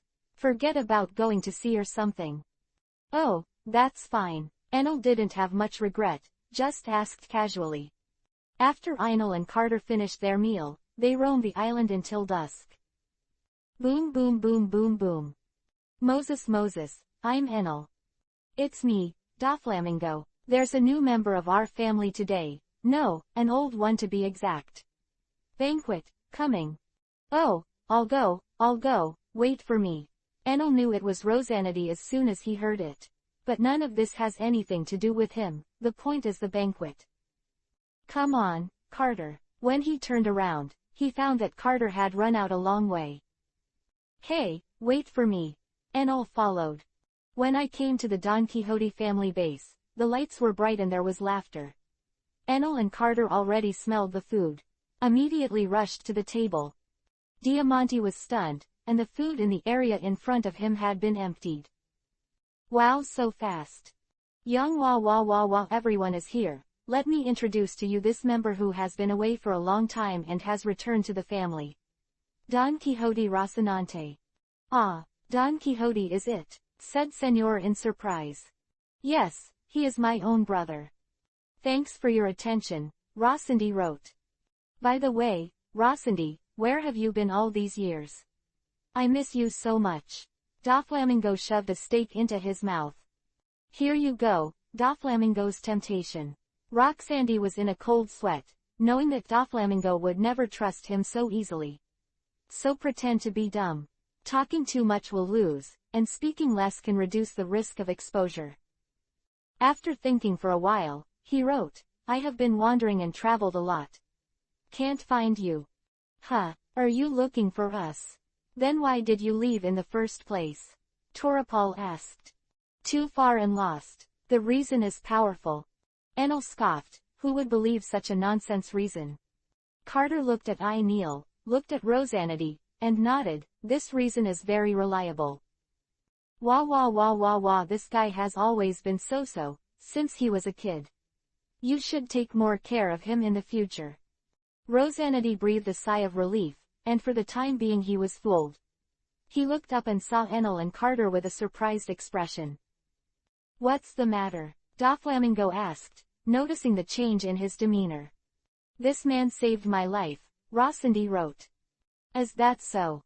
Ah, this idiot smoked and set himself on fire, and then jumped into the sea. He can't swim. Ha ha ha ha ha, I'm dying of laughter. Enel bit off a large piece of meat. Thank you very much, Enel. Doflamingo said, by the way, you seem to be busy again. It's a big business. Oh, another job is coming. I haven't been active for a long time. You can call it a big business, and there should be devil fruits. Enel's eyes lit up. He is very eager for devil fruits. Over the past year, it has devoured the vitality of 3 devil fruits. The evolutionary energy gain solved the problem of breathing in water for him. Even if he accidentally fell into the water, he would not drown, just like a mermaid who ate a fruit, he couldn't move at most. Chapter 32, Big Business. Well, yes, this time the reward is 2 devil fruits. Doflamingo moved his fingers thin. However, the task is not easy. Of course, the higher the reward, the higher the difficulty of the task. Then, what is the situation? I have to evaluate whether the effort and gain are worth it. With 2 devil fruits, Enel is even more interested. In the east, near the Windless Belt, there is a huge island, Saint Servain. There are many countries on it, and there are more than a dozen in total. Among them, the 2 largest countries dominate the economy of Saint Servain. Politics, other countries are attached to them. These 2 countries are Southampton and Siam. Just recently, Hisham, who was originally attached to Siam, suddenly betrayed Siam and turned to Southampton. Embrace. So war broke out. Doflamingo made a fist with his right hand and then released it suddenly, making an explosive gesture. The king of Siam immediately sent an army to conquer Hisham. The situation was of course one-sided, but in just 1 week, 7 cities were captured one after another. At this moment, Southampton intervened. In fact, they have already assembled their forces and are ready to raid the Siamese army at any time. The Siamese army, which has underestimated the enemy because of its many victories, has suffered an unprecedented defeat. However, after all, Siam is one of the 2 great powers. Although this loss is huge, it is still not a bruising. War broke out. Doflamingo paused and took a sip of wine. Although Southampton was well prepared, they had the upper hand from the beginning. But Siam is a country that worships samurai. Do you admire samurai? This reminds me of Wano Kingdom. Virgo said. Siam and Wano are indeed quite similar. However, compared to Siam, Wano is more closed and stronger. Doflamingo was also full of fear when he mentioned Wano. He went on to say, Siam, because of their martial folk customs, was at an absolute disadvantage under the attack of the two countries, but they still stubbornly resisted. The stalemate war situation has also involved other countries. The dependent countries of the two countries are facing each other. Of course, they are more in a wait-and-see state, and there are only occasional small frictions. The focus of the war situation is still on the Siamese battlefield. The long war made the citizens of Hesham begin to question their king, and they thought it was the king's fault that led them into the quagmire of the war. A rebel group was formed. Siam wanted to make this rebellion stop. The army strongly supports its development. Quote, Hesham fell into civil strife, and the kingdom of Siam had a chance to breathe. But not long after this ray of hope appeared, despair came. The first warrior of Siam lost to Southampton's General Zach. Prophet. Their morale is unprecedentedly low. To make matters worse, no one can contain the strong Zachary, resulting in frequent defeats in wars. Doflamingo emphasized his tone. Then, the client this time is the king of Siam. Enel asked. That's right, it's him. The condition he gave was to help them win the war and kill Zachary. Winning the war is a prerequisite, and if that prerequisite is not met, there is no reward. If the basic task is met, give a devil fruit. On this basis, kill Zachary to get another devil fruit. Quote. Oh, so, Enel rested his chin. However, I want to remind you that Zachary is not weak. It is said that he has the strength of a rear admiral of the Navy headquarters. Even I am not completely sure to kill him. Doflamingo said. It's really troublesome. I don't think the life and death of a big country should be worth so much. Enel narrowed his eyes. Dover, do you have their contact information? Yes, what, do you want it? Yes, I think it is necessary for me to negotiate the price with them. It is not so easy to kill a strong man with the strength of a major general when the two armies are at war. Really, that is to say, if you are lucky, you can still do it, right? Hey, that's not necessarily true. You have to fight to find out. Maybe you won't be able to beat the opponent. Enel has always expected the enemy to be lenient. When business came to the door, Enel hurriedly filled his stomach and left. Originally, Doflamingo only needed to contact Enel on the phone, but today he deliberately said it at the banquet with great fanfare. I'm afraid it's to test Ronandi. Brother Doflamingo is such a person, even if he treats his relatives again, he hides the tyranny of blood that must be seen, and even if he is a trusted partner, he still retains the threat of manipulation. What's more, for such a person who was at odds with him and disappeared for 14 years. And although it is a single big business this time, the Don Quixote family will not do it, and they are more of an intermediary. Joining such a war is time-consuming and labor-intensive, and they gain more by spending this time on the arms business. Only Enel, who is extremely hungry for devil fruits and can quickly clear the miscellaneous soldiers, would be interested in such a task. It's not a big business for the Don Quixote family anyway. Even if it fails, Doflamingo's loss is nothing more than an intermediary fee. If this can test Ronandi's loyalty, it seems to him to be a pretty good deal. At this time, Rossandi was in a dilemma.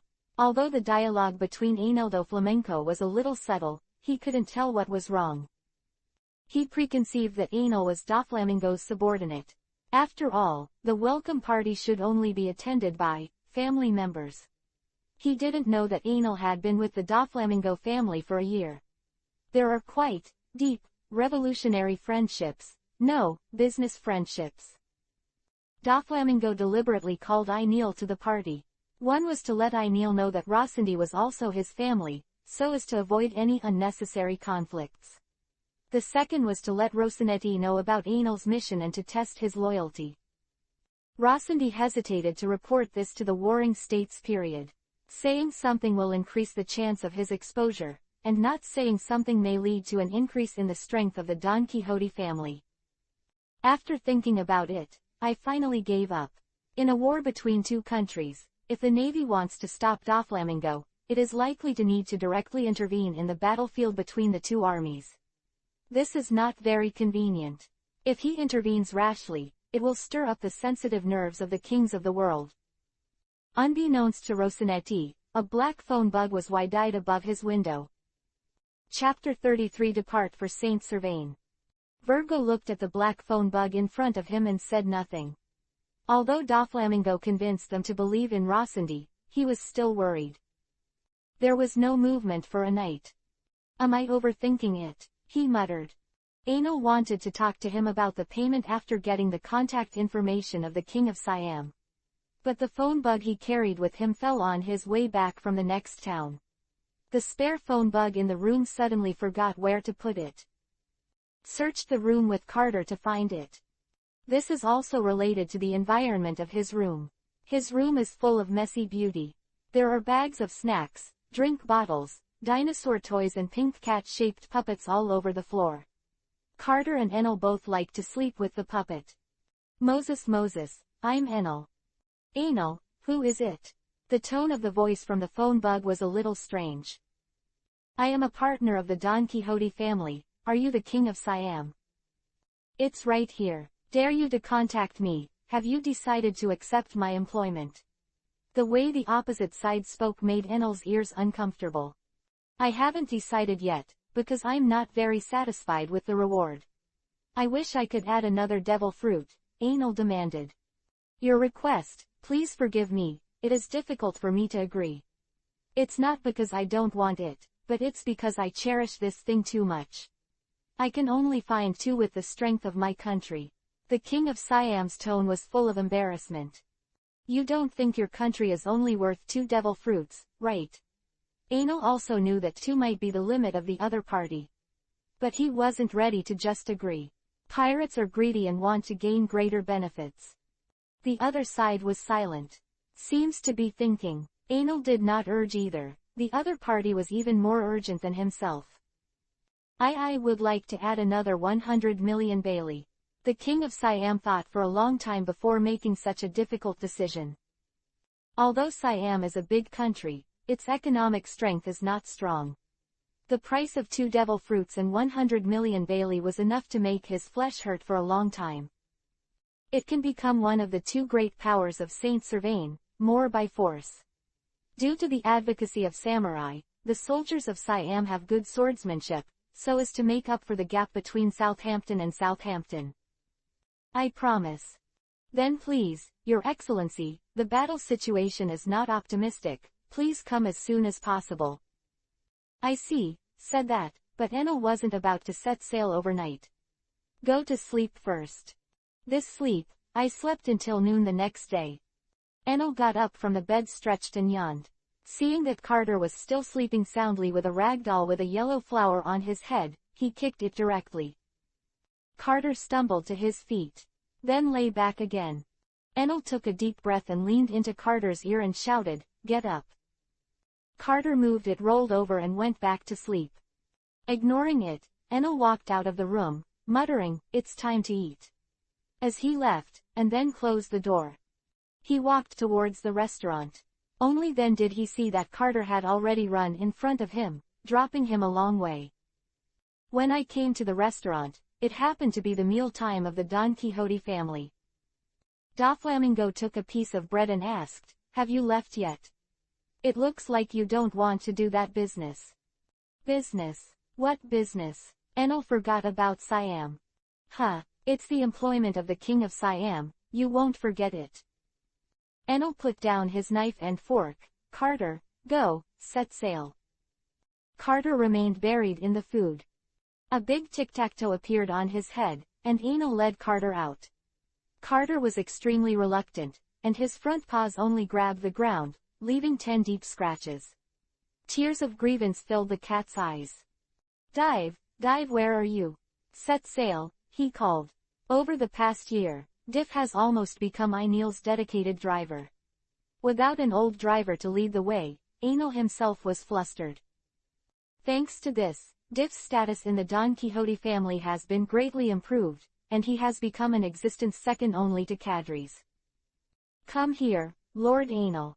After hearing the voice, Diff rushed over like the wind, and a large amount of sand was rolled up along the way.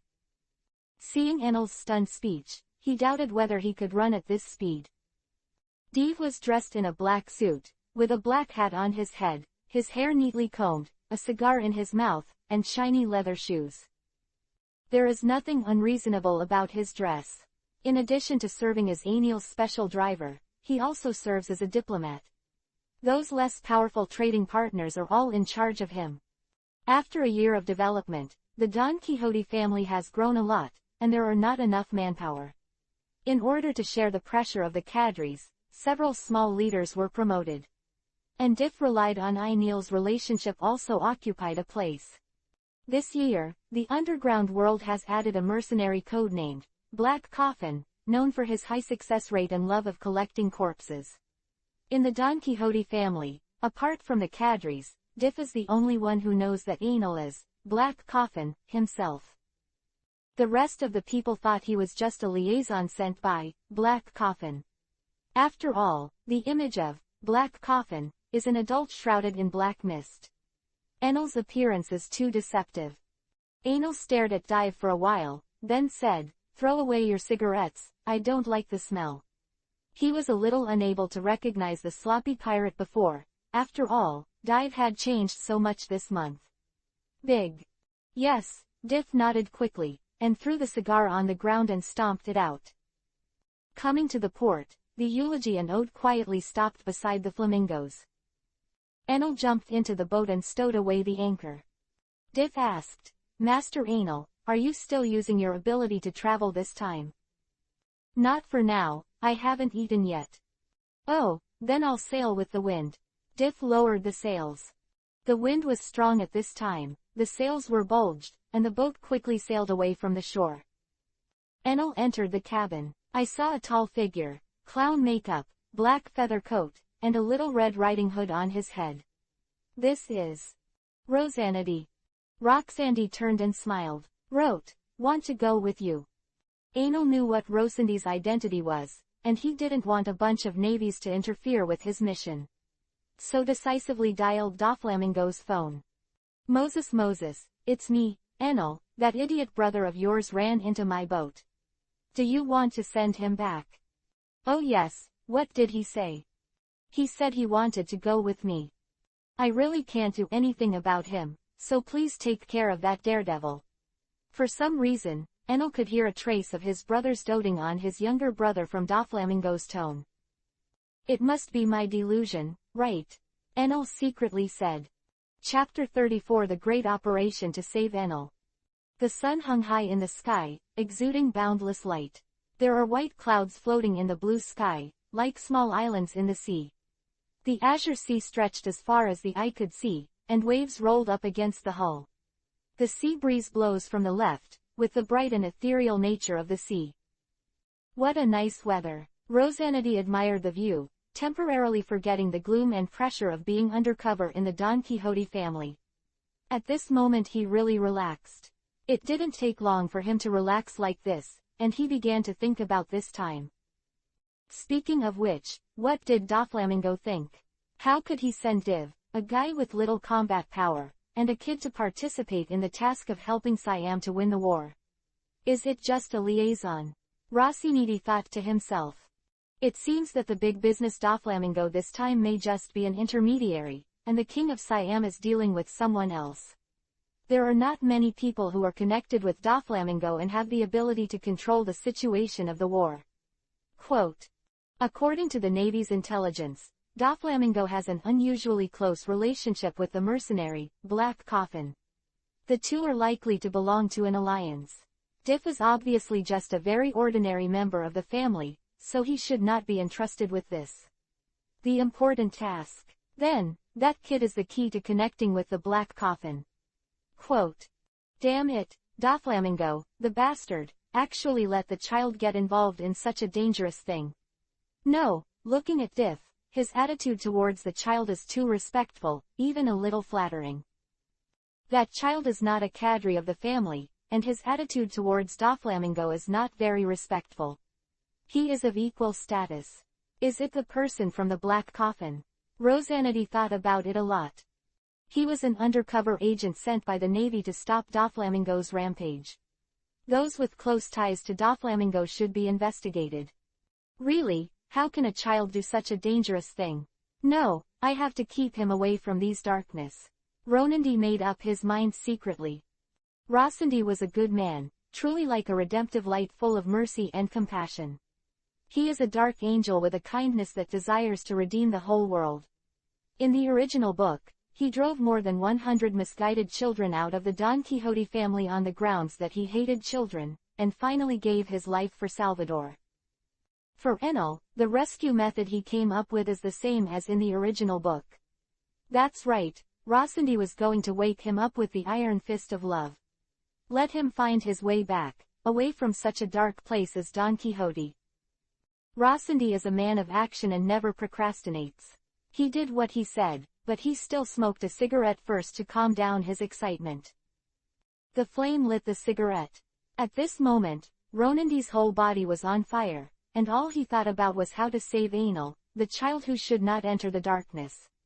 He felt that it was his duty and obligation. There is a flame in his chest, his righteous heart is burning, his fiery blood is burning, his black feather coat is also burning. Enel looked at this scene speechlessly, picked up a bucket of water and poured it on him. The flame is out. Rosanity glanced at Enel and rushed towards him. Seeing his malicious look, Enel took a step to the side, stretched out his left foot, and tripped him. Although Enel doesn't have any fighting skills, it is more than enough to play a little trick to deal with the careless Ronandy, purely level suppression. In between, Ronandy rolled around like a ball and broke the guardrail. It's happened, Roxandy secretly said. Poof! The sound of falling water came, and high water splashed on the sea. The scene quieted down. After a few seconds, Enel said to Diff, "Aren't you going to save him? He can't swim." Huh. Carter raised his head and looked suspiciously, found nothing special, and lay down and continued to sleep. Ha ha ha ha. The two were gasping for breath. Diff was tired, and Rossandi was a little hypoxic. Although he encountered a little setback, he would not just give up. Rosanandi pulled out a baseball bat out of nowhere and swung it at Enel. Enel's playing card just happened to the ground, and then squatted down pretending to pick up the playing card. A baseball bat broke the jib. With a crunch, the mast fell, hitting Rosanandi. Enel spread his hands helplessly, he really just wanted to hide. As for the fall of the mast and knocking Rosanandi out, it was just an accident. But it was hard for Diff, dressing up Rosanity and repairing the mast. Busy and tired, sweating profusely. Diff said that if possible, he would never want to act with him again. Even if there are constant setbacks, the persevering, brave, strong and never giving up Rosanity will not give up just like that. He came to his senses, changed his mind, summed up the lessons of his past failures, and decided to choose a more scientific and reasonable time period with a higher success rate to hit the iron fist he loves. The sun sets, and night falls. It was a windless night, and the moon was obscured by clouds, leaving only a dim glow. The ode has 2 bedrooms, one for Enel and Carter, and one for Rosandy and Dive. A pair of bright eyes opened in the darkness, and a strange light flashed in the pupils. Rosanady crept over Diff, who was sleeping like a dead pig. Pushing open the door, he walked to the room where Enel was. Enel held Carter's paw as a pillow. Crunch! A soft door opening sounded in Enel's ears. He suddenly opened his eyes. The dragon fruit gives him the ability to see in the dark. He clearly saw Ronandy's sneaky look. Rosanetti saw Enel's position in the faint moonlight that filtered in through the window. A malicious smile appeared on the corner of his mouth. He saved enough strength to hit him, and this punch was full of his deep love. But Enel did not intend to accept it. He rolled over and ducked. Roxandy punched in the empty space, and his center of gravity was unstable and fell directly to the ground. Carter also rolled over and rolled off the bed. The cat weighing 2,000 kilograms was pressed firmly on his body. He opened his mouth wide, and lay straight on the ground, unable to move. PFF'd, Enel couldn't help laughing. Ha ha ha ha ha ha, he covered his stomach and rolled on the bed. I can't help it anymore, I'm dying of laughter. Ha ha ha ha ha. Chapter 35 Speed Up. Damn it, bloody kid, thought Ronandi, rolling her eyes. Aenil was lying on the bed, his head stretched out to look at Rosanity, showing a big smile. 2 rows of white teeth flashed a light. Ronandi glanced back, beckoning him to wake Carter. Aenil cooperated and yelled at Carter, "Stupid cat, get up." Carter shook the cat's ears, and one of the cat's paws lifted. In Roxandy's expectant gaze, he was photographed on his face. This time he couldn't even move his head. Aenil spread his hands helplessly. "You can see that, Carter couldn't wake up when he was sleeping, and I was also very troubled. I can only aggrieve you for staying like this all night." Rosandy was heartbroken. Thousands of words, condensed into one sentence, "bastard." He still kept in mind the things he couldn't speak, and could only curse in his heart. Diff's sleep quality was very good, so much movement did not wake him up. Aenil wondered, how good is the sound insulation effect of the ode to the cabin? The first rays of sunlight in the morning cut through the darkness, and the long night was over. Sunlight filtered in through the window, illuminating the room and illuminating Rosandy's heart. Tears flowed down his face, tears of joy, and his heart was so excited and eager that he had never been so eager for the next day to come. The nightmarish night is finally coming to an end. Lying on the floor all night with Carter, he felt like he was falling apart. Aenil rubbed his sleepy eyes and got up from the boat.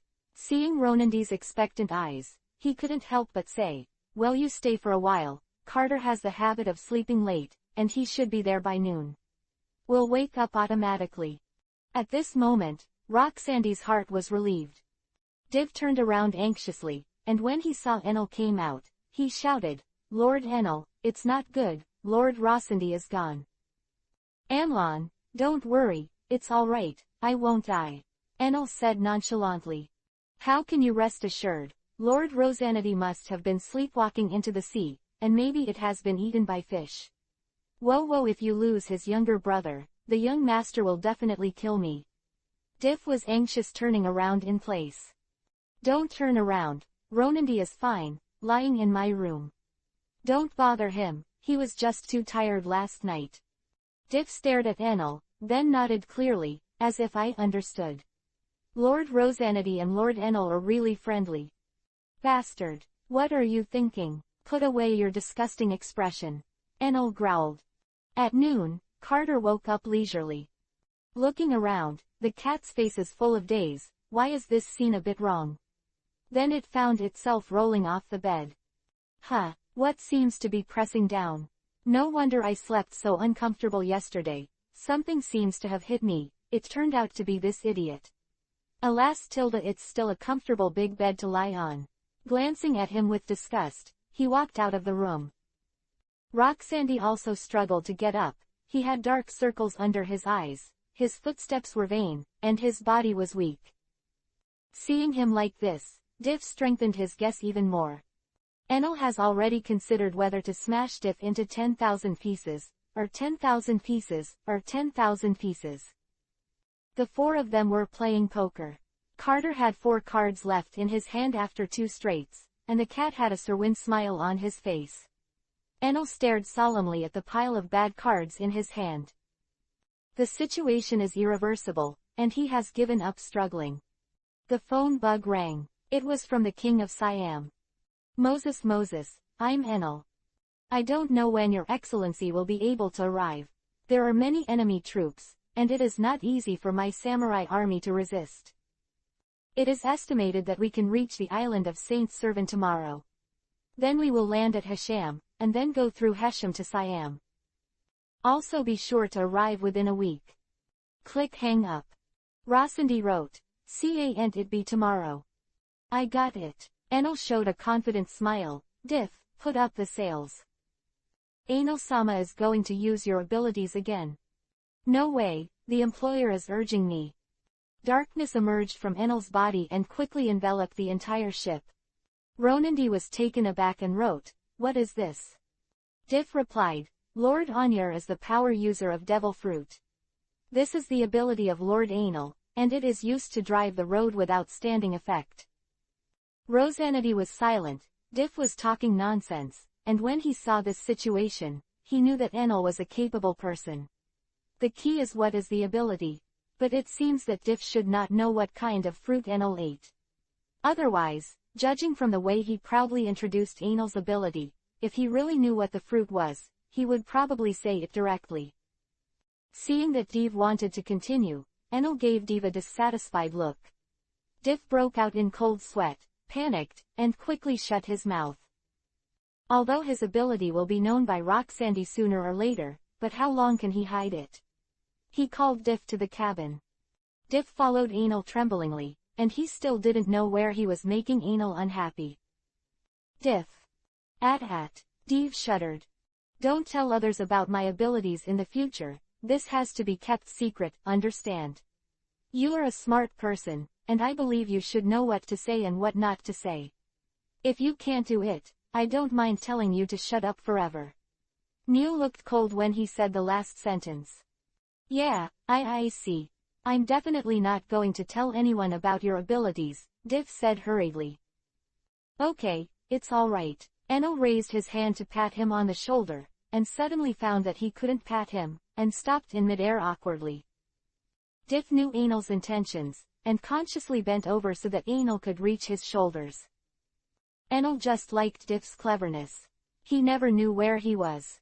Although Diff's assurances seemed unconvincing to Enel, at least when Doflamingo asked him, he would definitely say it clearly and clearly. But I believe that he will not talk more in the future. As for Doflamingo, Enel never thought about hiding it from him. At this stage, his cooperation with Doflamingo is very pleasant, and it is estimated that this cooperation will continue for a considerable period of time in the future. There is no need for conflict. After a long time, it is estimated that the information of his ability will be exposed long ago. After all, it can't be hidden after using too much. Enel first made a gravitational ball above the ship to counteract the ship's gravity. Another gravitational ball was made in front of the ship, attracting the ship forward. The gravitational sphere is distributed around Enel, and if Enel moves, the gravitational sphere will also be displaced accordingly. And he himself can choose not to be affected by this gravitational force. Now he can make two gravitational balls at the same time, which is a new skill he has mastered this year. The ship moves forward rapidly under the force of gravity. Roxandy frowned, thinking about Enel's fruit power. Chapter 36 Enel's Plan. Roxandy found that Enel seemed to be very wary of himself. Is it an illusion, or did he discover his identity as a Navy undercover agent? After thinking for a while, he quickly rejected the guess. No, not likely. Since he came to the Don Quixote family, he has not had any contact with the Navy. Is it simply mistrust of strangers?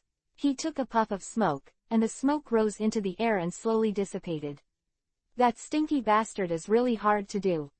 Enel called Carter and dived to his room and said, Dive, tell us about our route this time. Diff took out a map from his arms, unfolded it slowly, and finally revealed a pencil. Damn, what is this? The picture is poor, Enel thought wildly. Div didn't know Enel's messy thoughts. He picked up a pencil and made a serious gesture on the map, saying, Siam is a landlocked country and has no coastline, so we can't go directly to Siam. We must first go to a coastal the country stops. Based on the current situation in St. Sylvain, our ideal landing site is here. He circled the map with a pencil. Dartmouth in Hetham. The state of Siam has been operating secret troops in Hasham. Considering that we are not very familiar with the local situation, we can contact the king of Siam and let him send someone to come and respond. Enel held his chin in thought, then nodded solemnly, well, just do as you said. Carter rolled his eyes. He knew that Enel had absolutely no comprehension of maps and the like, and didn't listen to anything at all, just pretending. I'm not calling you here just to say that. I'll be arriving at St. Servain shortly, and I'll arrange our groupings. Huh, grouping? Diff asked in confusion. That's right, it's not very convenient for the four of us to move around. The mission this time is very dangerous, so we have to be careful. The goal of the four of us is too big. Enel said nonsense in a serious manner. Meow. Carter turned his head. Dover also said that the opponent is very strong, and it is not a guy who can easily solve it. I may not be able to take care of you at that time. Carter panicked when he heard Enel say that. Looking at Enel pitifully, Vesey, I'm afraid. He patted its big head and said, don't worry, so I decided not to take you. You and Rosanity will stay and watch the boat. By the way, you have to watch him and be careful not to get caught by fish. Gone. Enel winked at it, and Carter understood.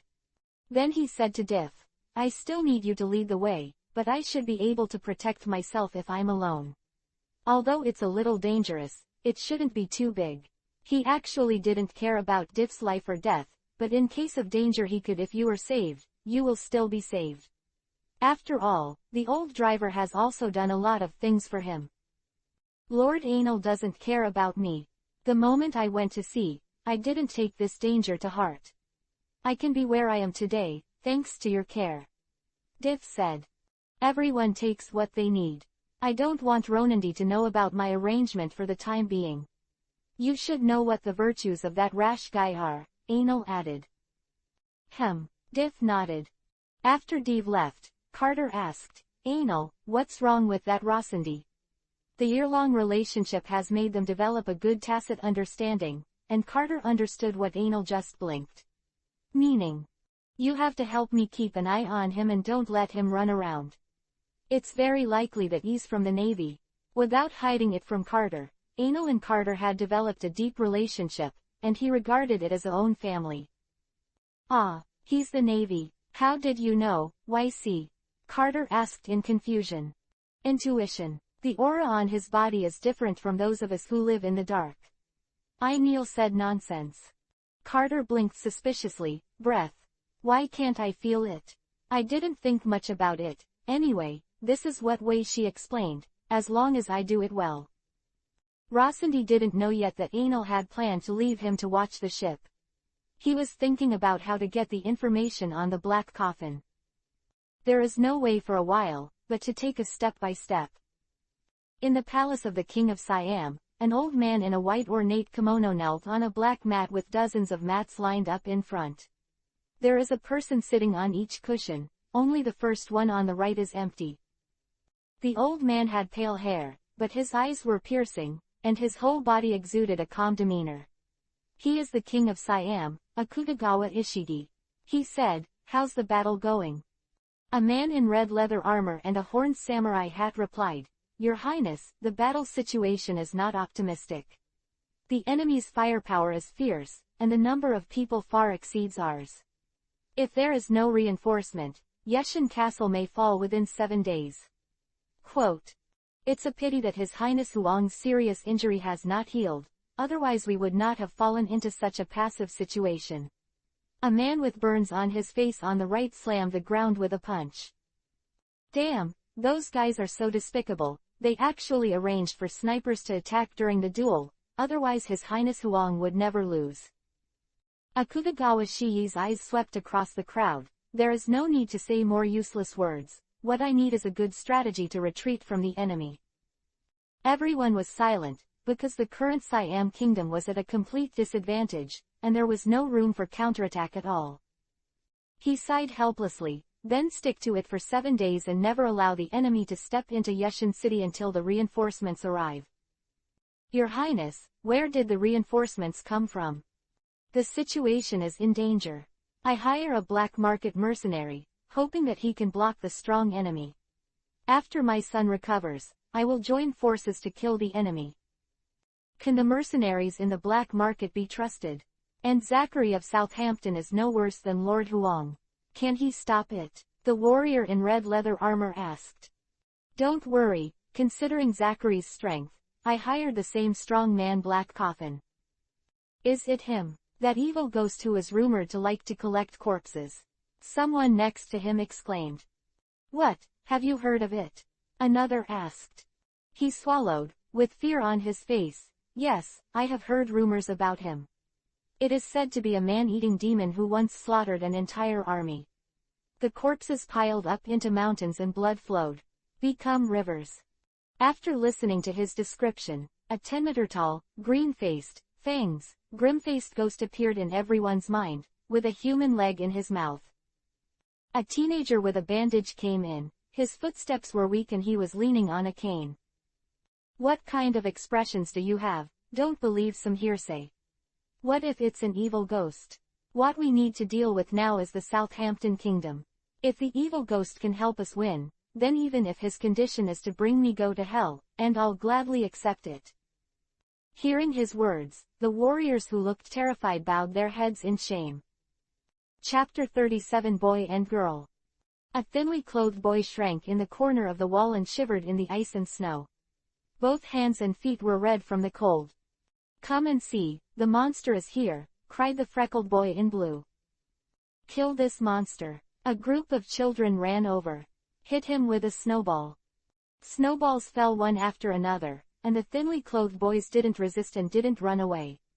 Just suffer silently. His feet were frozen, numb and unresponsive. He was too hungry and too tired to run away. The kids got bored after smashing for a while and left. The boy was still huddled in the corner. I'm so hungry, so cold, am I going to die? Here, here. A pleasant voice came from above. A girl as beautiful as a cherry blossom handed a piece of bread to him. The boy took the bread tremblingly and began to gobble it. Suddenly, he felt his body sink, not so cold. A touch of warmth came from his shoulders. Miss, what are you doing? It's so cold, you're going to be sick. What's the matter? I'll be home soon anyway, so it doesn't matter if I go faster. It turned out that the girl took off her coat and put it on the boy. Then bye-bye. The girl left, flaxen hair fluttering in the wind like an elf's in the snow. The boy stared blankly at the back of her leaving, his eyes blurred. After a few days, the wind stopped and the snow stopped. The boy asked for the girl's address and wanted to give her the coat back. But I heard that the girl was sick and was frozen. The corner where he squatted that day was half a town away from the girl's house. The town gradually blurred into a vast expanse of white. When spring comes, the woods outside the city are full of life. The palm trees are sprouting new shoots, full of greenery. Butterflies flutter in the brocade of flowers. A crisp bird chirping came from the woods. As if nature sings. La la la, come and chase me. A girl ran out of the forest with a smile. She has big blue eyes. It was the color of the sea, ethereal and clear. The flaxen fluttered in the wind, and the pink skirt swayed. She was wearing a pair of red dancing shoes, her white legs crossed back and forth at a very high frequency, and she ran very fast. She is like an elf in the wind, dancing happily and freely. Wait for me, Philomena. She was followed by a boy with patches all over his white clothes, tattered trousers that were about to fade from washing, and a baggy baseball cap on his head. His shoes are very simple, 2 wooden boards of different sizes and then put on straw ropes. At first glance they are made by a layman. The boy was very thin, his arms were like bamboo poles, and he looked malnourished. He ran and ran hard, but never caught up with the girl. He stopped, panting with his hands on his knees. I can't run anymore. Milo, you're useless. The girl stopped and walked back to the boy. The boy blushed and bowed his head shyly. I'm sorry, I'm so useless. Guru, a voice suddenly came from his stomach. Hey, it's because I'm hungry. The girl giggled. The boy's face turned even redder, like a boiled crab. Miro, let me treat you to dinner. No, no need. Ah, what nonsense, aren't we friends? Don't you want to eat with me? The girl pretended to be angry and turned her face away. Philomena, no. That's bullshit, let's go. The girl took the boy's hand and ran towards the restaurant. So full, so full. The two lay under a tree. The girl touches her belly. In fact, she didn't eat much at all, and all the meals went into the boy's stomach. I, the boy blushed, hesitatingly, he only repeated this word for a long time. Ah, what are you? Tell me if you have something to say. Mother-in-law's boys will be hated. The girl's words shot into the boy's heart like a sharp arrow. The boy seemed to give up, took out a wreath from behind and handed it to the girl. Wow, so pretty, did you give it to me? The boy nodded. He suddenly shouted, Philomena, I like you. Will you marry me when you grow up? After he finished speaking, he lowered his head and closed his eyes to wait for the judgment of this fate. The girl was silent for a long time. The boy was uneasy, his heart beating violently. Sure enough, am I not worthy of Philomena? She and I are people from two different worlds. She shouldn't like me, the boy thought with inferiority. Suddenly, he felt a light hand. The girl took the wreath, put it on her head, and said, yes. But then you have to make me a more beautiful wreath. The boy was overjoyed, and his world was full of brilliance. Under the big tree, girls and boys hold hands, and blooming flowers sway at their feet. The sun fell on his face, warm. The warm picture is shattered, like a stone shattering glass. Darkness descended, followed by a blazing fire. The fire swept through everything, burning the whole world red. Panic footsteps sounded, and people kept falling. Screams, beggings, weeping, shouting rang out. Kill all these nobles. Go to hell, the king's lackey. Help me. Who will save me? Don't do and kill me. The boy anxiously walked through the chaotic crowd and ran in the direction of the girl's house. What I saw was a burning house. He rushed in and looked around for the girl's figure. Not in. Not in. Not in. He ran to an unknown number of places without seeing the girl. He was tired of running and slowed down, but this time no girl came and took his hand. He took a breath and ran again. He will never stop this time, absolutely not. Finally, in a corner of the garden, he saw the girl. However, the girl stopped moving and fell in a pool of blood, holding a withered wreath in his hand.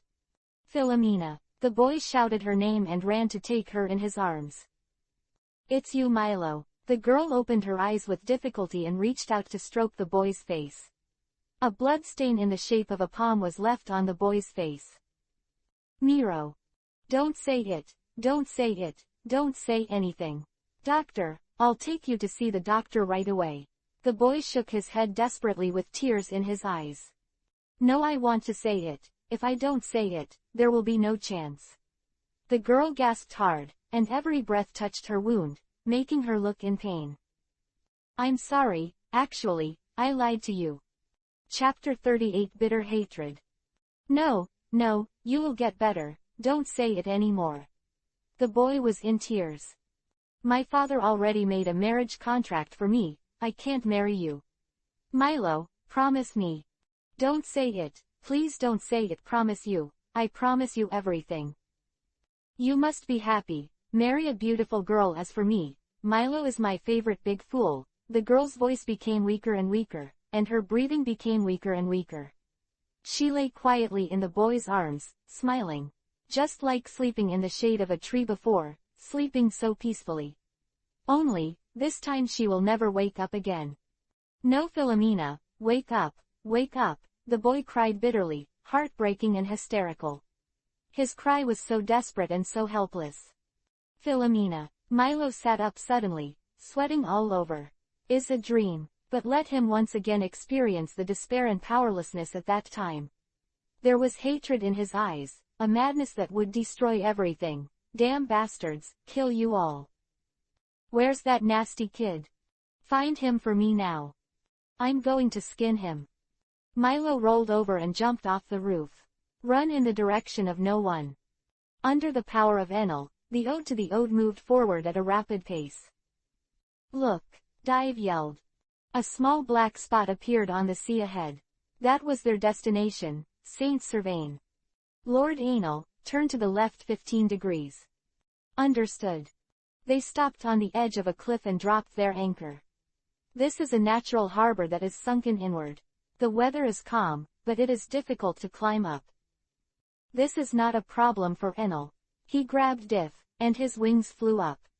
Roxandy came out smoking a cigarette, and saw that there was no one on the deck, only a cat was left. He took out his notebook and asked Carter, "Where are they?" Carter is not very literate, even guessing. He understood what was written on it, glanced at him, and then pointed to the cliff. What? They've already gone up. They actually left me, damn it. Ronandy thought secretly, ready to climb up. But Carter hugged him. He turned his head to look at it suspiciously. Carter pointed to Roxandy, then to himself, then to the boat. "You mean, let's watch the boat," he wrote on the paper. Carter didn't know the words, didn't understand what he was talking about, and repeated the action just now. Roxandy pointed to the writing in the notebook and put it in front of Carter. Carter stretched out a cat's paw, pointed to the word, pointed to his own eyes, and then shook his head. Roxandy seemed to understand that Carter was illiterate. "Just start gesturing with your hands." I saw one person and one cat sitting on the deck with various gestures, but it was difficult for each other to understand each other's meaning. Roxandy felt tired. He was dragged here to play a guessing game with a cat. He stood up, intending to ignore Carter and climb the cliff. But he was hugged by Carter. The corner of his mouth twitched, and he wanted to throw it away, but saw the weird smile on Carter's face, which reminded him of that sad night. Roxandy burst into tears, and he, a lieutenant colonel, actually cowered in front of a cat. Anal and Diff strode through the forest. Although this quiet forest is not only beautiful and gentle on the surface, but also hides murderous intentions and dangers. Poisonous snakes and wild beasts haunt them. Enel found the wolf more than once. However, neither of them cared at all, let alone Anal, who had a body so exaggerated that he could ignore bullets. Even Diff was considered a battle-hardened man. This ordinary beast was no threat in their eyes. Div took out the map, and he explained to Anal, "We are going to Dartmouth in Hesham now, and then through Dartmouth to Carnarvon. After Carnarvon, Siam, the secret troops of the army will receive us and take us to Yeshan Castle in Siam." Quote. "Yeah." Enel nodded and cast a trusting look. "You lead the way, I can rest assured." I'm really not used to not bringing Carter. I'm a little hungry." Anal sighed and touched his flat stomach. "Please bear with me, Lord Enel. When we get to Dartmouth we can have a good meal. Then accelerate toward the restaurant." He stretched out his right hand and pointed forward. "Run. Wait for me, Lord Enel." Diff hurriedly chased after him. If Enel gets lost again, he will be the one who will suffer. Div's stamina is quite good, and he actually followed Enel all the way to Dartmouth. Breathing heavily, he regained his senses, only to find that Enel was gone. Oops. He covered his head with his hands. Anal rushed into the city. The houses on both sides of the street were somewhat damaged, and the traces of bullets could be seen. He didn't know where to go, and subconsciously shouted, "Diff, how to get to the snack bar?" I couldn't get a response for a long time. I looked around and didn't see him. He muttered, "I really can't do anything about him. He just got lost without looking at him for a while." Forget it. This is a city. Anal is not afraid. Decided to come up with his nirvana, ask someone for directions. "Hey, do you know how to get to the restaurant?" The girl he asked took a step back, looked at him in horror, and ran away with a scream. This time, it was Enel's turn to be puzzled. Am I so scary? Could it be that my reward order came out? Gee, so fast. The efficiency of the guys in the Navy is not bad. Even though I concealed it so well, I found it out so quickly. Now that the bounty was placed, Anal was suddenly looking forward to the amount of his bounty. He didn't know how much it was. But now it's still important to eat. It's impossible for everyone to read my reward order. There are always people who are behind in news or have a bad memory who don't know him. Anal asked another middle-aged man, "Do you know how to get to the hotel?" The middle-aged man glanced at him, his expression suddenly became fearful, and shouted, I don't know, stay away from me." His shout caught the attention of the people around him, and then everyone ran away screaming. "Everyone, run away, it's a nobleman. Don't come here, stay away from me. I don't want anything to do with this guy." Anal looked at them with a dazed expression, hiding from him as if they were avoiding the plague god. "What's the situation?" He tilted his head and didn't quite understand their way of thinking. "Noble, what the hell is a nobility? I am not a noble." Chapter 39 Kill all the rebels, Milo's oath. Damn, You bastards, you can't even catch a kid. A tall man with a stubble face and a cowboy hat said angrily. Lord Hall, I'm so sorry, that kid is so slippery that he can't be seen at all. Shut up, don't make excuses, Hall cursed, drooling. His men lowered their heads and dared not speak. That kid has already killed 10 of our brothers. If we can't catch him again, where should I put my face? But boss, I heard that the kid is a monster. It is said that he can hear voices far away from birth, and everything that everyone in the city says can't be hidden from his ears. A fat bald head said. How could this happen? Stop talking stupid. If it's true, is it still human? So he's a monster, Fatty whispered. Forget it, I'll be here today, let's go back, let the brothers cheer up, pay attention, and don't let that kid take advantage of it. Oh, are you back at last? I'm exhausted today, I'm going to have a good time tonight. Ha ha ha, those noble women are really good, their skin is as white as milk. That figure, the speaker showed a lewd smile. Speaking of this, when I saw you hacking that girl to death last time, I felt distressed for a long time. Although it looks a little small, only 12 or 13 years old, it should be good to play. Ah, didn't you see clearly at that time? The person who spoke was a man with a burnt chest and a square face. In a dark corner, Milo's eyes widened, his expression grim, his fists clenched tightly, and he firmly remembered the sound. He knew who the little girl they were talking about was. The morning sun rose from the sea, and the boy sat alone on a rock, his eyes solitary and gloomy. I found you. An ethereal voice came from behind him, and when he turned his head, it was a beautiful girl like an angel, with long flaxen hair shining under the rising sun. We meet again.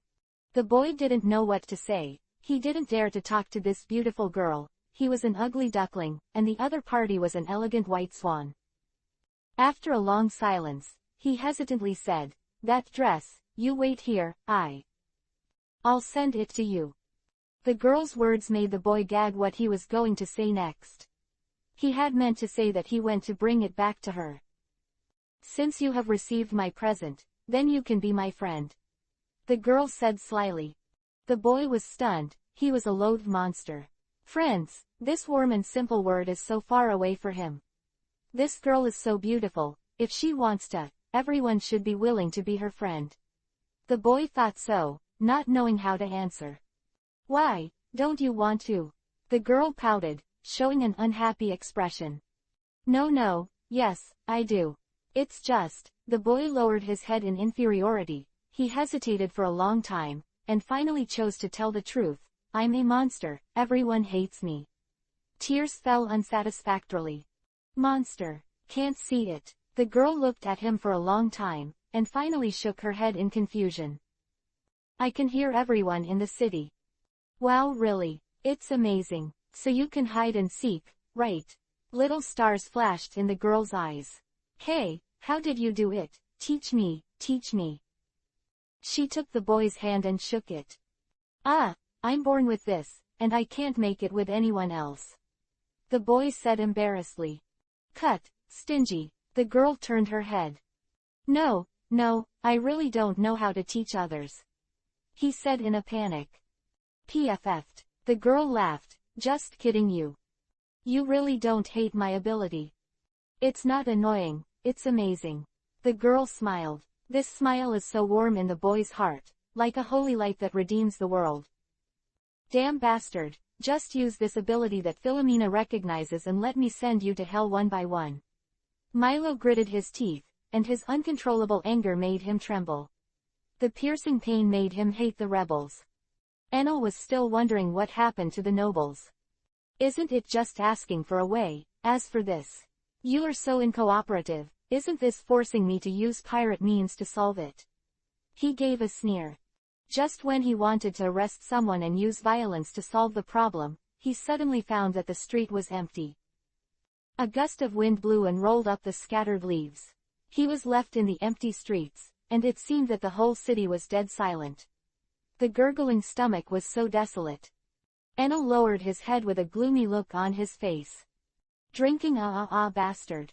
After stomping the ground angrily, he could only shuffle forward in dejection. He looked like a walking zombie. Unconsciously, the surrounding buildings became more and more dilapidated, and Ano found that it didn't seem like there was a hotel here. He came to the ghetto. Ah, where is this? He looked around suspiciously. Come on, the nobleman has gone to the civilian area. Go and find him. Don't let him run away, never let go of a nobleman. A group of people with guns shouted. Ano was overjoyed to hear that someone was coming. The location of the hotel is down. Just as he was about to run over to ask questions, suddenly a hand grabbed him and dragged him into an alley. Ano didn't know why, but he didn't resist, he just let him run forward. For him, as long as someone can ask for directions, that's fine. And he still has a strong interest in this person who suddenly appeared, because of curiosity. He found that this person was not much taller than himself, and he looked like a 12 or 13-year-old child. Damn it, it's gone. I just saw him obviously. A group of people ran past where they had just stood. Which family's noble kid are you? Asked the man holding Ano. Ah, what? Ano's eyes were blank. My name is Milo. Do you know that it's dangerous for you to move around like this? Milo said. The city has been occupied by the rebels, and they will kill all the nobles. I'm not a noble. Really, I've been talking about nobles and nobles since just now. What is going on in this city? Ano said dissatisfiedly. What? You're not a noble? Milo asked in surprise. Where do I look like a nobleman? Ano was puzzled. He didn't think he had the aristocratic temperament. Chapter 40 Hall's Plan, Angry Milo. In Ano's view, the nobles in One Piece are saucy bags, idiots and weak chickens. In his cognition, Sabo's father and Tianlong people are typical noble figures. It automatically ignored the series of diligent and loving kings and kind and friendly princesses that Wei Wei and Luffy encountered. But civilians shouldn't wear clothes like yours. Milo said. It's no wonder that the people on the street just now looked at me with the same eyes as the god of plague. It turned out that the clothes were the fault. The black trench coat that Ano usually wears was soiled by Carter at dinner last night, so he changed it. It is made of fine satin, and it is beautifully embroidered in bright colors. Misunderstanding, it's all a misunderstanding. But the rebels don't care about misunderstandings, they will kill you, Milo said. You'd better go and change your clothes. Those bastards won't just kill you, they'll kill everyone related to you. Oh Tilda, that's why those residents are so afraid of getting involved with me. Aren't you afraid? Ano asked. What's there to be afraid of? I and they are enemies. Sooner or later, I will kill all these rebels. What they want to do is what I want to stop. I thought you were a noble, yes their enemy, that's why I saved you, it looks like I'm superfluous. Milo said coldly. You seem to hate them, why? Ano asked curiously. None of your business, Milo growled. Hum, I just asked casually, since you don't want to say anything. Hey, do you know how to get to the hotel? Huh. I'm hungry, I'm going to eat. A normal person should go to change his clothes, Milo was speechless. Is it really here? Hall followed his men down to the edge of a cliff. The sea breeze blows, the branches sway, and the dandelions dance in the sky. There is a tall palm tree over there. Under the tree was a small earth bag, and in front of the small earth bag was a crooked wooden cross. On the cross hung a wreath of only stalks, with black marks on the wreath, which were dried blood. Ah, yes. It took us a long time to find this place. Is this really possible? Hall asked suspiciously.